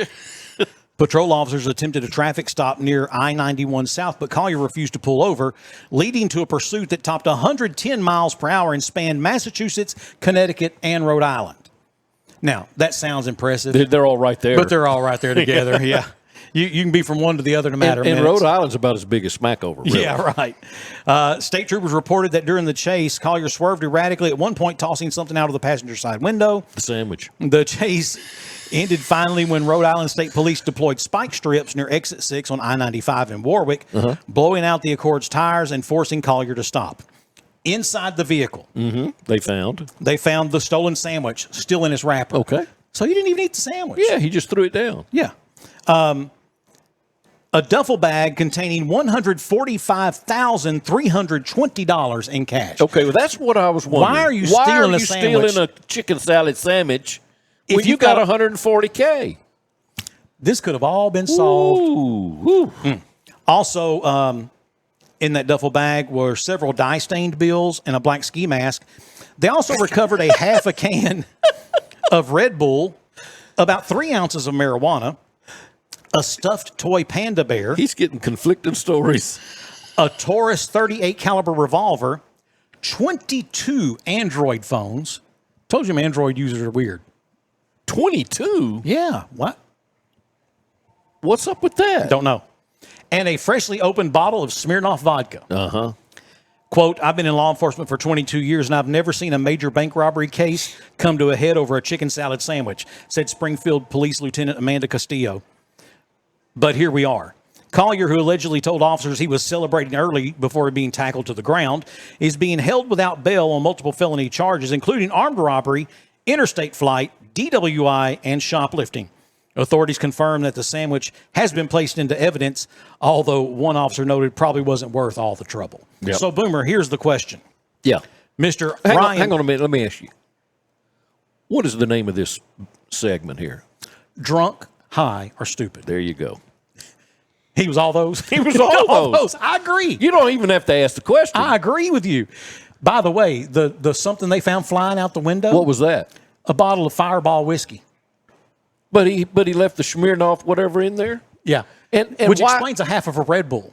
Yeah. So he started off the Red Bull with some vodka in it. Okay, but then if you're not stupid, and you rob a bank, and you've got 140,000, and some of them are ink stained, what do you do with the ink stained ones? Throw them away. And what do you do with the mask? You get rid of that. Okay, so then he's stupid. Yes, obviously. What says he's drunk? Well, the fact that there was an open container, and then the Fireball whiskey that he threw out the window. And high. Well, he did have marijuana in the vehicle. We can assume that at some point. And what is the other part of stupid? Back up to the sandwich with me. Oh, yeah, the whole. You got 140,000. Hey, just give them one of them ink ones. That would make you half stupid. That's right. You're full stupid. Yeah, he's full on. I mean, he's full on stupid. It's contagious, obviously. I mean, he had to be from Florida. He was heading south, wasn't he? I don't remember where he was heading. He was going down I-95. That goes all the way to Florida. Said he's from Hartford, Connecticut. Okay. So he should have been from Florida. Because he could have been Florida man by easily. Easily he could have been. That's right. All right, Boomer, you got to love Facebook Live. Yeah. Here's a crime that was solved via Facebook Live. Okay. All right. From Memphis, Tennessee. Police say a Memphis man is facing a list of charges and a loan recovery after allegedly attempting to carjack an off-duty MMA fighter Sunday night, only to be beaten soundly, escaping with the fighter's phone, and then accidentally identifying himself on Facebook Live. According to Memphis police, 27-year-old Terrence T-Bone McClain. T-Bone. Approached a man in a parking lot near Bill Street around 11:45 p.m. and demanded the keys to his 2018 Dodge Charger. The MMA guy? Yeah. Okay. What McClain didn't realize, authorities say, was that the owner was a professional mixed martial arts fighter who had just finished a sparring session. So he's loose. Yeah, he ain't got loose. He's already warmed up. Yeah, he's warmed up. Witnesses told police McClain brandished what appeared to be a knife and lunged towards the victim. Quote, the MMA guy just, flipped him, said one bystander. It was like watching someone trying to mug a brick wall. But this idiot kept getting up and coming back at him. Honestly, at one point, I felt sorry for him watching him get his whole ass handed to him. He's being very his whole ass. Watch him get his whole ass handed to him like that. Police say the confrontation left McClain with two nearly swollen shut eyes, a split lip, and what officers described as a limp consistent with someone who had been kicked in the leg repeatedly. Yeah. And so despite his injuries, McClain managed to grab the fighter's iPhone, which had fallen to the ground, and flees the scene. Okay? Limping. Yeah. Investigators say McClain then made a critical error. Instead of selling the phone or ditching it, he used it and logged into his personal Facebook account where he went live for nearly 10 minutes. In the video, McClain claimed his face visibly swollen with both eyes nearly shut. Injuries were the result of police brutality during an unrelated incident. Initially, viewers were quick to call out Memphis police and demand justice. That was until someone posted a video of him getting his butt handed to him in the parking lot off Bill Street. Several screenshots and several more videos were posted into this live, and one person said, bro, that wasn't the cops. You know you can tap out. See, he just thinking nobody was watching, I guess. I'm going to go Facebook Live, but ain't nobody going to see this. Well, and it explain, he's thinking he's going to get some street cred because he got beat up by the cops. By the cops. And somehow escaped. Yeah. Let me tell you what doesn't happen. Yeah. If you get into that kind of a confrontation with police officers, I have never once seen a time where that person run away. They're not going to have the ability to run away. Most of the time, not. I'm just saying. Memphis police confirmed that they were able to track McClain's location, T-Bone's location, from the live stream, leading to his arrest at a relative's apartment in South Memphis. Quote, we appreciate the suspect making our job easier by broadcasting his whereabouts to the entire internet, said Memphis Police Sergeant Carla Morton. That's what we call self-reporting evidence. He self-reported. McClain has been charged with attempted carjacking, robbery, and theft of property. As of this morning, he remains in custody and, according to police, is still limping noticeably. I bet he is. So he was self-reported, but he was not self-smarted. He was not self-smarted. Yeah. No question about it. No question about it. Yeah. Yep. I don't even remember where self-smarted came from. I do. I'll tell you when we get off Okay. there. It's a whole nother story. It is. Yeah. I remember it being a funny thing. Yeah. But, it's self-smarted. So, all right, we're going to take another break. When we come back, we have more of Off the Back Porch right after this. Grammy Award-winning Train, live.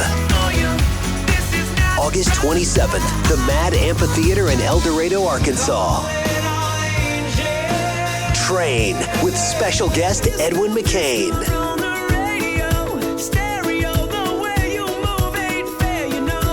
On sale now at eldomad.com. Presented by Save Me San Francisco Wine Company.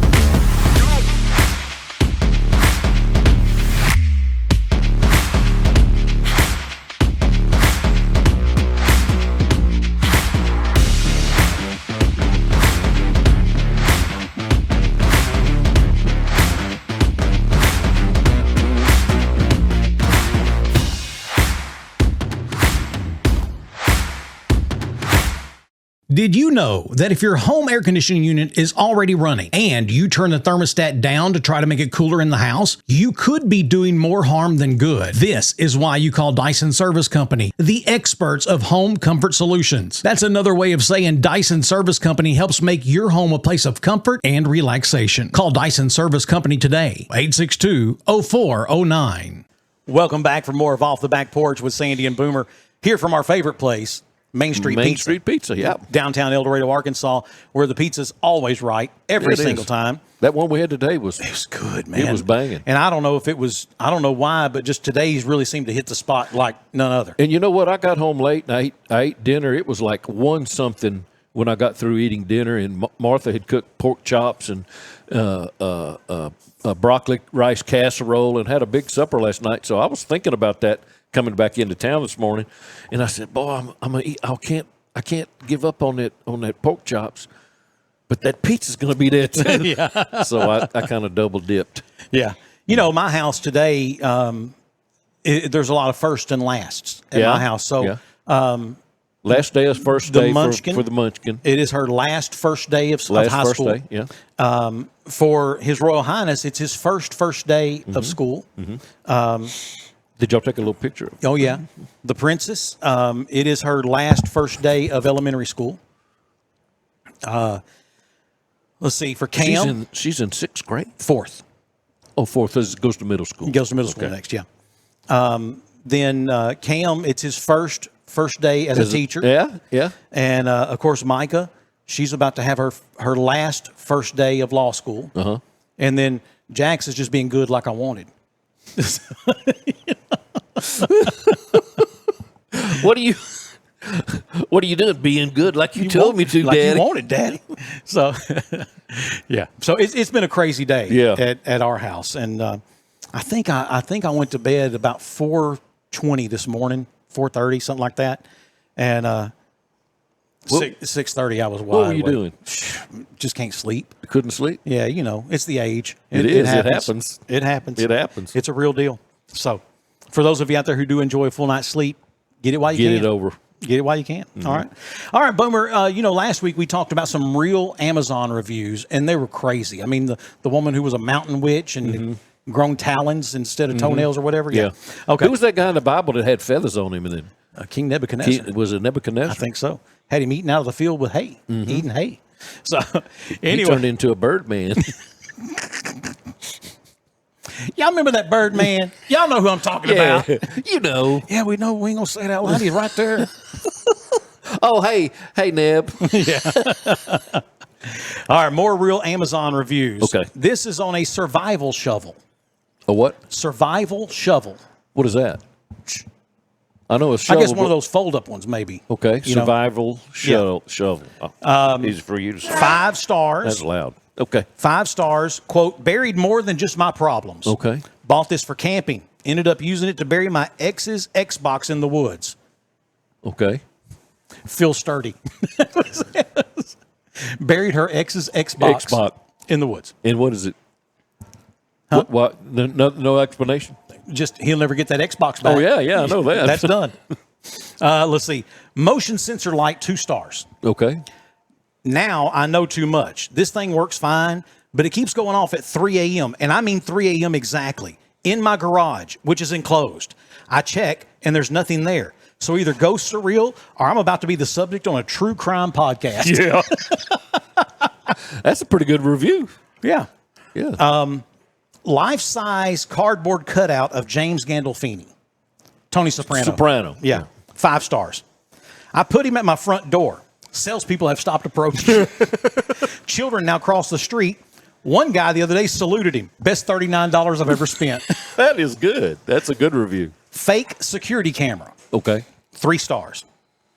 Convincing enough for petty crimes. Looks real from a distance, but my neighbor has figured out it's fake, and now he parks in my driveway out of spite. I'm tempted to replace it with a real one or a crossbow. It with a string that trips. Yeah.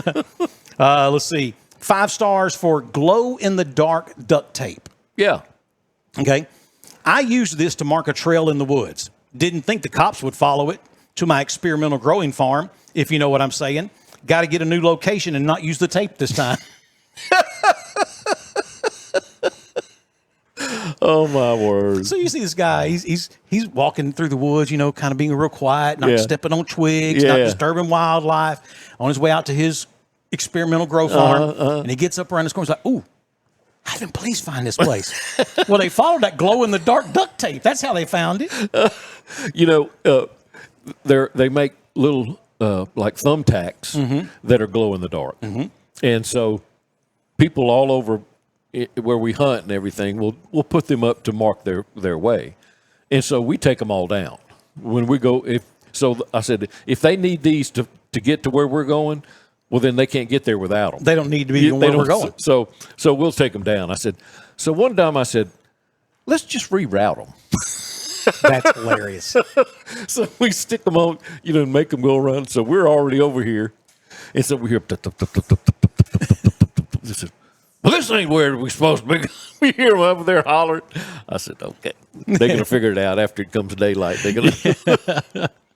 Let's see. Portable generator, 2 stars. Okay, not very good. Yeah, bought this for hurricane season. A week later, the whole block lost power except me. Now my neighbors keep asking questions like, why only your house and what's in that shed? A generator. Obviously. Bulk zip ties. Bulk zip ties. Yeah, 5 stars. Okay. Here's the review. You can't prove anything. They work great. That's all you need to know. Stop asking. And so why would you review it if you... Yeah, I mean, fog machine, 4 stars. Uh-huh. I share a home with my annoying sister. Now, whenever I leave a room during an argument, I just hit a button and vanish into a cloud of mist. Worth every penny. Sister says it's deeply unsettling, and if I were a girl, she'd call me a drama queen. I love it. Yeah. What? Oh, really? Yeah. And then just walks off. I'm out of here. See I'm a magician. Noise-canceling headphones, 5 stars. Oh, yeah. I live near train tracks. Also, my upstairs neighbor is, loud. I wear these, but now I've realized I haven't heard a single sound from upstairs in days. I'm not sure if that's good or something I should check on. Either way, 5 stars. 5 stars. Tactical backpack. A tactical backpack. Yeah. 4 stars. Holds a ton of gear. Used it for a quick trip that turned into 3 weeks of laying low. Don't ask me why, because I'm not telling you. It's tactical. It's tactical. Yeah. Yeah, I was on the lam. Yeah, but I'm not going to tell you. So don't ask me anything else. Don't ask me anything else. You know, that's like those people. Don't worry about those printed $100 bills that got paint on them. Don't worry about that. Man, my cousin was telling me, his son, he builds these really, really nice shops and sheds and, you know, like, and not storage buildings. Not just that size. I'm talking about like, you know, stuff you can park RVs under. Okay. I mean, really. And he deals in a lot of cash. Yeah. He takes some money down to the bank, deposits it. Bank calls him back and says, hey, you need to come back down here. We got a problem. He goes back down there, and Secret Service is there. And they want to talk to him about this money he just deposited. Where'd that money come from? He said, man, I got it from this guy, and he told him where. And it wasn't that the hundreds were fake. Well, they were, but it wasn't just counterfeit bills. Somehow, someone figured out how to turn a 10 into 100. And he had like 3 of them. Mm-hmm. So the Secret Service goes and talks to this guy, and he's like, well, here's where I got the money. And so they're following the trail back.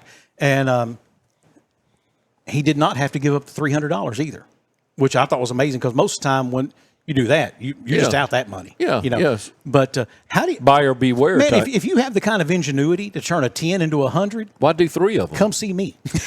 And why only 3? Yeah. Well, maybe that's all he came across, but let's go to Vegas. I'm just saying, you know. Yeah, if you can do that. Yeah. But listen, you don't want to get caught. No, that's the thing. You may want to go to like Minden over there with the little truck stop over there. Casinos, yeah. Yeah, try one of those, but don't go to Vegas. Don't go to Vegas. Yeah, that's right. Because you're going to wind up with some boots on up in New Jersey. You wind up with a hammer on the hand. You know, like they said in that movie, said, you can have the poker chips or you can have your fingers. It's up to you. Yeah. You decide. Your call. All right, Boomer, let's talk a little bit about what's coming up. Okay, I got some stuff. In the coming up around the area. Right. You go ahead. You got something already? Well, yeah. I mean, first of all, of course, we still have the event that we talked to Mike Laws about last week. The Gray Line. And that is Gray's Army. They are doing a youth heart screen event that's going to happen this Saturday at the Boys and Girls Club in El Dorado at 1201 Northwest Avenue from 8 until 1. There's absolutely no cost, and it's open to ages 12 to 21. And again, they're checking what appears to be normally otherwise healthy young people to make sure that they don't have any abnormalities. So that's going to be coming up this Saturday at the Boys and Girls Club. Yep.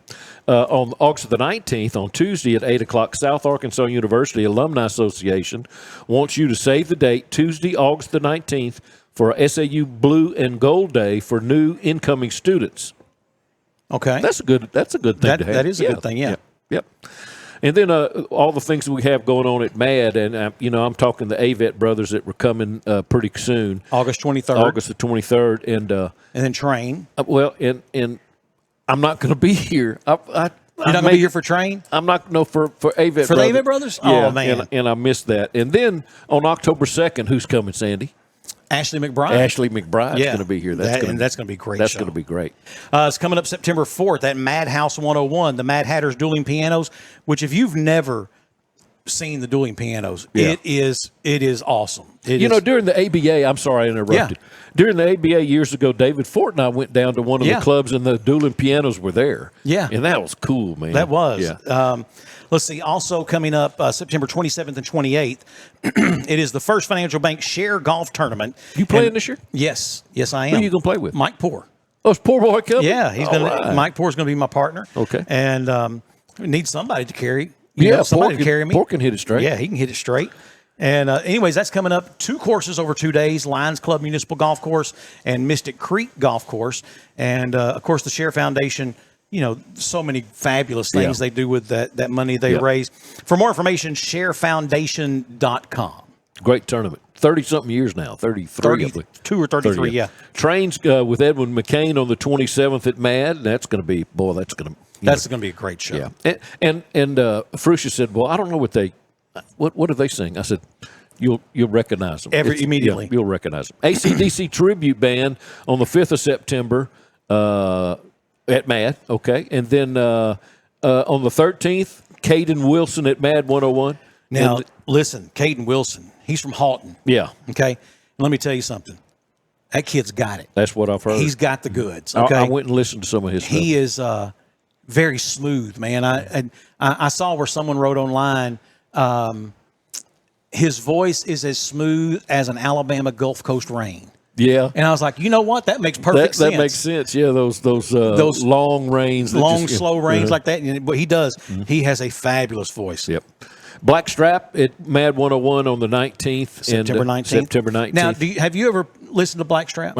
Okay, so here's what I thought was hilarious. Okay, any three of those guys, you could add two of them's age together, and it wouldn't reach me or you either one. Oh, really? Just a young. But you'll hear everything from Gloria Gaynor to Guns N' Roses, country, jazz, blues, rock, Oh, that swing. may be something good to go to. Great, man. Very, very talented guys. Good. You know, I was going to say something earlier about this, but I'm not going to say names because I don't want to embarrass anyone.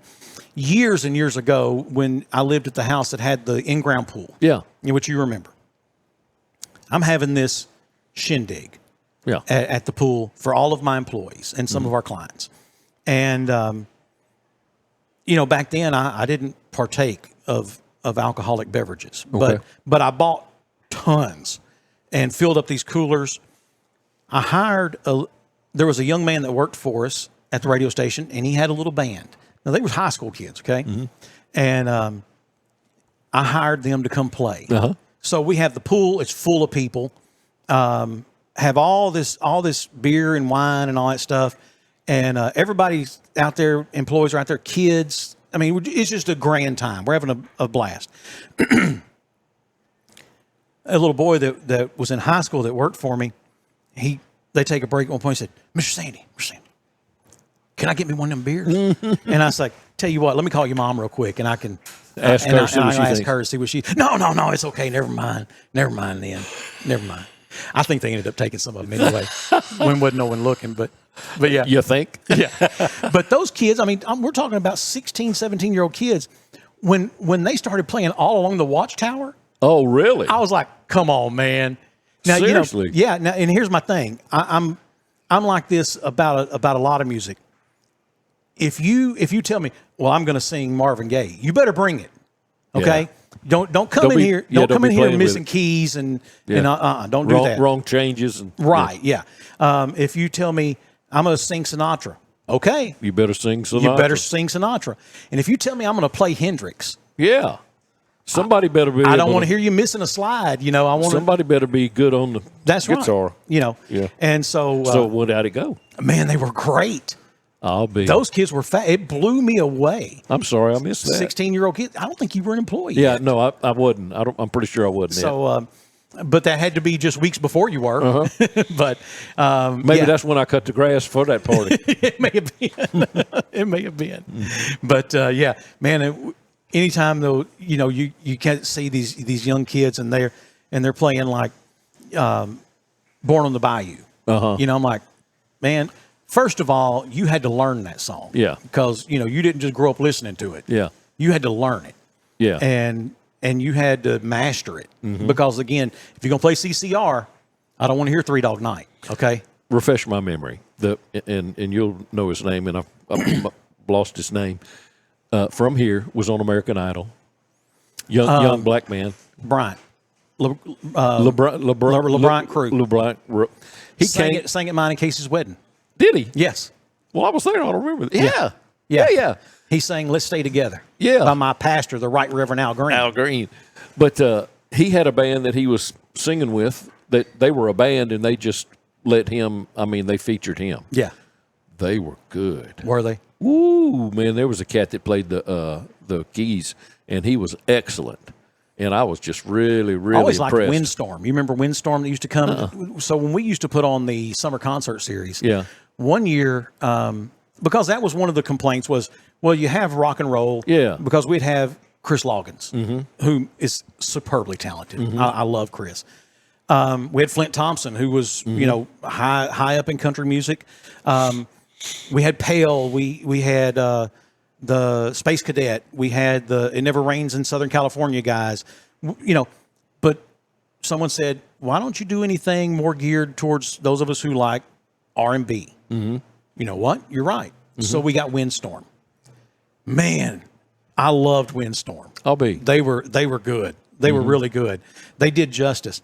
When Teacock, Tom Mangum's daughter Laura got married, at her reception, they had like a 7-piece band with brass and all that. Good. Oh man, wasn't that the judges and all the from Louisiana? Is that the band it was? I thought I can't remember. No, these guys I believe were from Little Rock, and they were all black guys. And I mean, when they did Stevie Wonder "Superstitious," you knew it, you know. And oh man, it was they were so good. They were good. I appreciate good music, and when I say good, I mean someone who's mastered their talent. It may not be my cup of tea. Contemporary Christian is not my cup of tea. I don't care anything about the style of music. But when you see someone who can really perform and they've put this work and this practice in, I can appreciate their art of it, I guess is what I'm saying. It's like I love strong female vocals. Like C.C. Winans. Yes. Yeah. I love strong female vocals. Yes. Lacey J. Dalton in country music was a B-list at best. I mean, she was never Tammy Wynette. She was never Patsy Cline. She was never Dolly. She was never Reba. But I always liked Lacey J. Dalton because just those strong vocals, you know. That's throwing it back. Yeah. Trisha Yearwood. Another one. Strong vocals. Of course, you say strong vocals, my immediate thought was Martina McBride. Yeah. I mean, that when she sings that Broken Wing song. But you know what? And God love them. And man, I've lost some of my top range. Yeah. But as we get older, you just lose some of your top range. And I want so badly for artists that continue on, and I want them to do that. But bring it on down a step. Bring it down an octave or something. Yeah, because Martina, I heard her one time, and she was straining, man. Was she really? It just hurt my heart for her. Well, you know, she's in love with me. Martina is? Yeah. If she shows up with the bus, you going? Well, I don't know about that because I mean, that offer's been made several times, and I hadn't went yet. Really? Yeah. Oh, yeah. You didn't know? You know who I get? You know who I get texts from all the time? Who's that? Laura Trump. Is that right? She wants me, man. Does she? She keeps asking me to send her money. and she wants me to come to. Well, in fact, they wanted me if I sent. I don't remember how much it was, but they said they'd have a place for me at the inaugural ball. One of them. Is that right? Yeah. Look at so you. she wanted me to come and everything, but Fro wouldn't let me. So years ago, married thing that I am going on. You had already left Kicks 103, and Casey Wright was doing the morning show with me. God rest his soul. Yeah. And so Casey Wright and I are doing the morning show, and George Strait and Martina McBride were going to be live in Bossier City, and I had front row tickets. Did you? I mean, promotional stuff? No. Oh, they were yours. I bought them. Oh, they were Sandy's. And it was a miracle. I know the promoter. Okay. And he did me a solid, right? I bought like 12 seats on the front row. And so I said something to Casey Wright about, well, you know, Martina McBride's going to be there, and I hope she will do her best to control herself, you know, because she wants me. And he's like, oh, really? I was like, oh, yeah, it's obvious. I said, just about every day she'll call or text, you know, Sandy, leave your wife and kids, and, you know. Come and join me on the road. And I said it all week, you know. Well, only 3 more days till we see if Martina can handle herself, you know. Yeah. So we're there. It's me and the 1.0s. Okay. Terry and Anna Canterbury. Okay. Ken Sibley and Carol.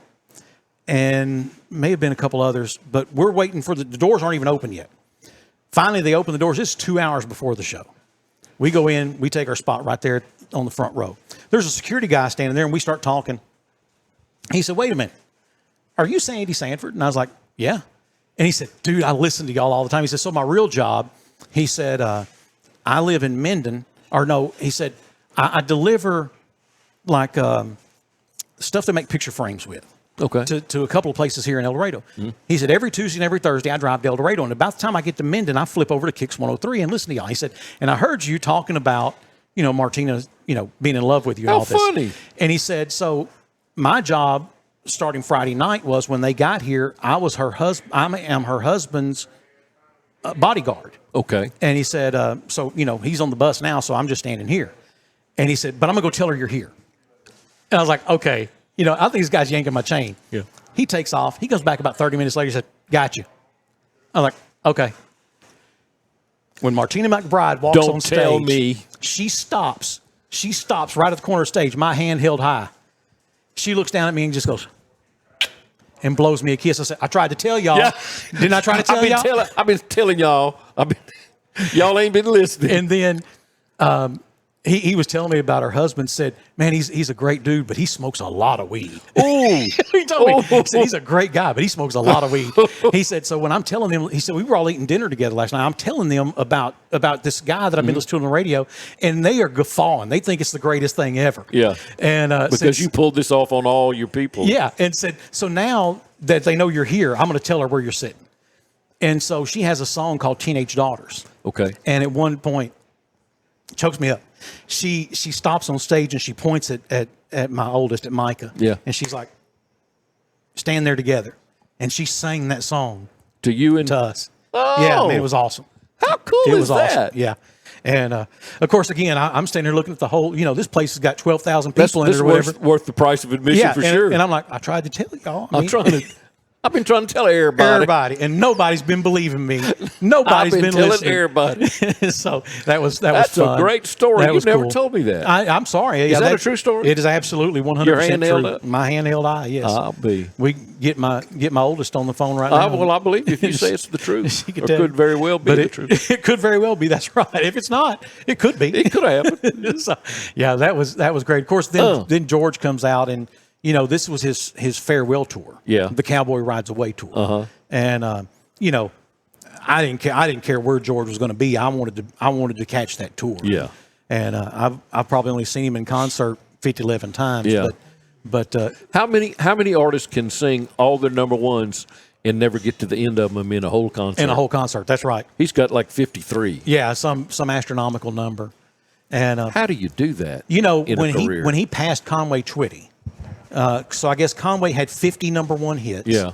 And then George passed him with number 51. And number 51 was written by a guy from El Dorado, Arkansas, Odie Blackman. Yeah. And She'll Leave You With a Smile. Yeah. Is that... and, of course, then Odie went on to write the Grammy-nominated song with Leanne Womack, and I May Hate Myself in the Morning, which is a fabulous song. Yeah.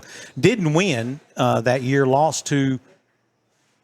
Boy, I don't Rascal remember. Flatts, The Broken Road. Oh, yeah. Which is basically a boy band version of He Stopped Loving Her Today. I mean, it's just what it is, But what he had some stiff competition for the Grammys that year. Not like this past year where Beyonce won the Grammy. I don't even watch it anymore. I quit watching the Grammys years ago because once the Grammys turned into we're going to be as weird as we possibly can. Exactly. So that we can prove we're elite. Or as vulgar as you can. We're going to try to be as weird as we can so we prove we're elites. Mm-hmm. And, which is so funny because a lot of the weird people I know, that they think that makes them elite. Another guy that worked with us, whom I love, Stephen Gay. Just makes you weird. Who was a fabulous guy, man, just salt of the earth. If you needed anything, that guy would drop everything to come help you. Mm-hmm. He was just, I remember him helping you. He was weed eating ditches and stuff out there, just that kind of guy, but weird. Mm-hmm. And his music tastes were weird. And but he was not self-aware of how weird he was. Well, we had the Kicks van at a place that was painting it for us. Yes. And remember you and I and Steve went out there to look at it or check on it. Well, it's deer season, so there's some deer carcass. And he goes, oh, my God, look at these bones here.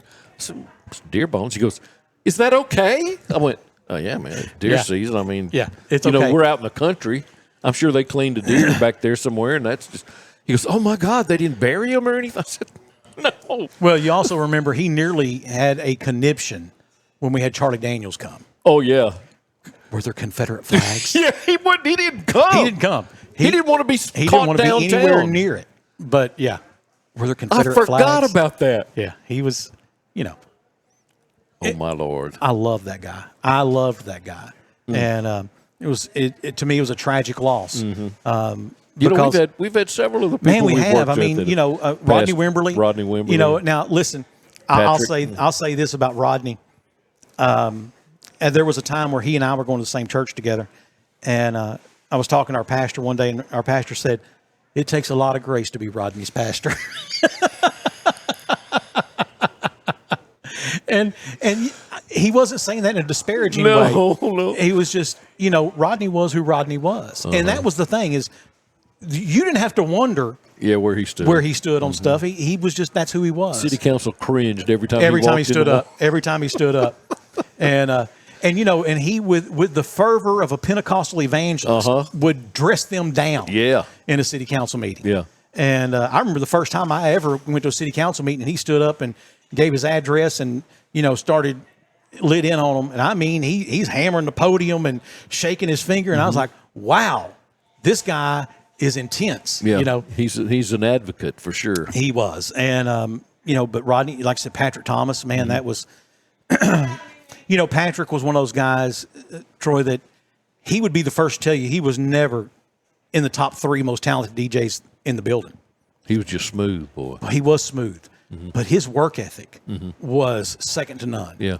If you recall, he came to work for us part-time. He was delivering pizza when he came to work for us part-time, and he worked his way up to being my operations manager. Yeah. And was a guy that I could count on. Now, listen, I found out a number of times that he would run me down behind my back, or he would say this or that about me. And you know what? That's that whole boss-employee relationship. I kind of expected a certain amount of that. But when the tire met the rubber meets the road, he was invaluable. When it was time to fill all the positions for Friday nights for football coverage, whoo, man, he was on it. He was on it. He was on it. And, if you had, and of course we did back then, we'd have 5 different football games on Friday nights, 3 or 4 different college games running on Saturdays, and he had every shift covered. Yeah. Very, very rarely did he ever have to come to me and say, "Boss, I don't have this one covered." Yeah. Very rarely. Yeah. And if that meant he had to cover a bunch of them himself, Sit he there and did. be the operator. He did. He covered them himself. But like I said, Casey Wright, God rest his soul, too. Casey was another one that just never going to be the most talented voice in the building, but was a workhorse. You could just hitch up and he'd. Now, he was one of those guys that you had to remind him where the yellow lines were from time to time. Okay. But he was going to get the job done. Yeah. Quick, very quick-witted, smooth delivery. And then there was the cat that I'm sitting in your office one morning. He's late, walks in. You go, "Hey, come here. Don't be wearing those sandals." I was wondering if that's who you were going to talk about. "Don't be wearing those sandals." He said, "That's what you don't know." Yeah, I These don't wear sandals. flip-flops. I said, "Hey, man, don't be wearing them flip-flops." Don't wear flip-flops. Yes. These are not flip-flops. And he did. Sandals. These are sandals. Condescendingly. Yes. And I was like, "Those are flip-flops." Yeah. And he said, "Well, that shows what you know about fashion." And I said, "And that shows what you know about this employment." Pen. No, you did. This pen. I said, "Because with this pen, I sign your check. Don't come in wearing them damn them flip-flops tomorrow." Oh, since you put it that way. So what does he do the next day? Do you remember? He wore them. No, I don't remember. He came in the next day wearing motorcycle boots. Oh, that went up to his knees. Went the other direction. Yeah. He didn't last long. No. And then there was the guy who had one of the best air checks I ever listened to. So for those of you who wonder, when you hire DJs, you ask for an air check. And it is basically what you're asking them to do is just send you a sample of what they're like on the radio. Yeah, what you sound like. And man, his air checks were fabulous. And he got here and he froze. I mean, cracked the mic open and he went, and I'm sitting there going, "Dude, we got to go." And I finally started talking. And you did. And it was like he nutted out. He wigged out. And didn't last a day. I mean, after he had already moved and everything, that man, I just remember thinking, what happened? Gosh, I forgot about that. I'm seeing his face. I can too. Yeah. And I also see his face because I'm reminded of what Steve Harrell used to say about him. What? He said that he looked like Drew Carey and Mimi had a baby. Yeah. Steve Harrell. Yeah.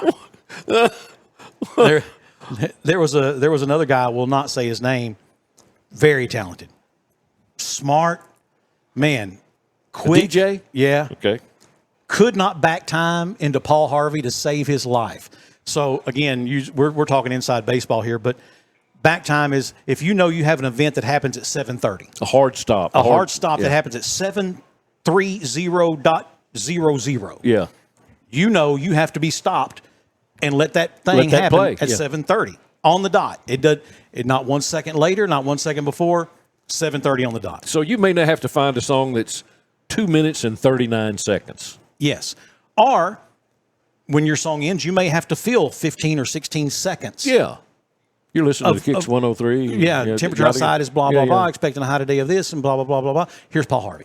He could not do it. No. And finally, I had to take another employee, sit them in another studio with a mirrored computer to his that would cut him off and let Paul Harvey play at 7:30. But now, when it came to creativity, I mean, he wrote a rap song that y'all did one time. And, I mean, the guy was super creative and great voice. He came, I'm lost. He came from Radio Royalty. And I'm not going to say his name I'm not going to say his name on the air.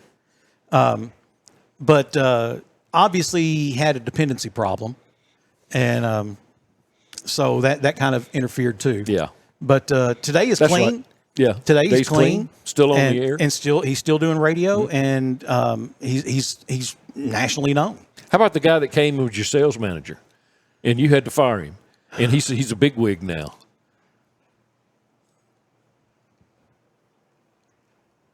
I'm trying to remember. Yeah, you remember him. I mean, he's the one that he was going to whip us all into shape. And was he program manager or was he program director? Oh, I'm not going to touch that. No. I'm not going to touch that. Yeah. I'm not going to touch that. Yeah. That's a whole nother story. It is. I'll say this. He has since been interviewed by a national publication, and he had the nicest things to say about I remember me. He said nice things about you. He did. And he was just young and immature. Mm-hmm. And the day I fired him, I told him, I said, man, here's the bad part. I said, you are 3 firings away from being somebody's best employee. Yeah. Good news is it's only 2. Yeah, now, it was only 2. Because here's one of those 3. Yeah. And you can see him today and today, on a whole lot of places. He is a big wig. He is a big wig. And he's he had the very nicest things to say about me, to the point to where when I saw it, and he didn't send it to me, someone else sent it to me. Mm-hmm. And I read this interview in this magazine, and what he said about me, I mean, my allergies acted up, and I had to call him. Yeah. And it was like 11:30 at night, and I called him, and I was like, dude, you didn't have to say that. And he said, oh, yeah. He said, and I said some other stuff, they just didn't print. And I said, that was the bad stuff, right? He said, yeah, the bad stuff. Well, we've had some very colorful co-employees, co-workers, and employees of well, yours. you know, in El Dorado, Arkansas, the thing is, especially when it comes to DJs and radio, you're getting someone who's either on their way up or on their way down. Yeah. The likelihood of landing a super talented voice and them being here for 20 years is highly unlikely. Yeah. You know, if that's what their life's right. If their life ambition is to grow in the radio business or to slow down, you're not going to catch them in El Dorado. And I say the same thing about golf pros. You're going to get a golf pro in El Dorado, Arkansas, who's either on the way up or on the way down. Yeah. You know, very rare you're going to get someone who's going to be a Tim Zimbrender. You know, someone who's 15, 20 years in the area, unless there's a reason. Yeah, for them to be here. For a reason for them to be here. But anyway, man, I enjoyed that, talking about some of those great. God, it doesn't seem like we've had that much time to get through all that, does it? All those years. It doesn't. But man, it's been, because I was there from just a short period of time, from like 04 to 7 or something like that. Oh, you were there way past that. Was I where? Yeah. And because I had some personal stuff going on in my life in 2011, and you were still there. Okay, so I thought it was 2011 when you left. Yeah. Well, there's something else that happened in 7 that I started.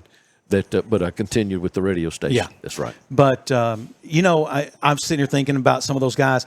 What about the time you put CJ in the back of your truck and took him through an automatic car wash? We are so stupid for a promotional stunt. A promotional stunt. When Scrubby's Car Wash, when Mike first opened Scrubby's on the Avenue, and there wasn't another one like it. No, and it was a big deal. So I don't remember how. And CJ may have been the one who came up with the idea. But we decided we're going to put him live on the radio, standing in the back of Boomer's truck, going through the car wash. And he had on riot gear. He had on the face mask and all the pads and took him through there and let him just get the holy hell beat out of him. and he's like Paul Cantori on the Weather Channel. Oh my Lord, that idiot! So, and of course our good friend Chase. And you talk about a guy with a voice, man. I'd give anything to have that voice. Yeah, to have that voice. And his no sense of goodness and evil. None whatsoever. And what he thought he kept so well hidden, his just puppy dog eyes he made every time Dusty Ryan walked through the building. Oh, it would stop the show. He would stop the show. And y'all, one time she's walking through. And there's a big glass right in the front in the studio. It's like 10 feet long. Yeah, and she's an attractive young lady, right? And she's walking by, and he just stops talking while she walks by. And Boomer said, "Never going to happen." Yeah, never going to happen. Now, one day, Boomer and I were doing the morning show, and there was not an employee. This was a guest. She came in and gave us a surprise at that glass. She Mardi Gras us. It's the only way I know how to say it. She did. But you know what, Boomer and I, we both, she showed us her boobs. And, which, as a radio DJ, pretty used to. Yeah. That happens. But when she walked off and we were on the air, we were actually talking on the air when that happened. And she walks off and I look over at Boomer. While we're on the air, I said, "Now, who's going to clean that glass?"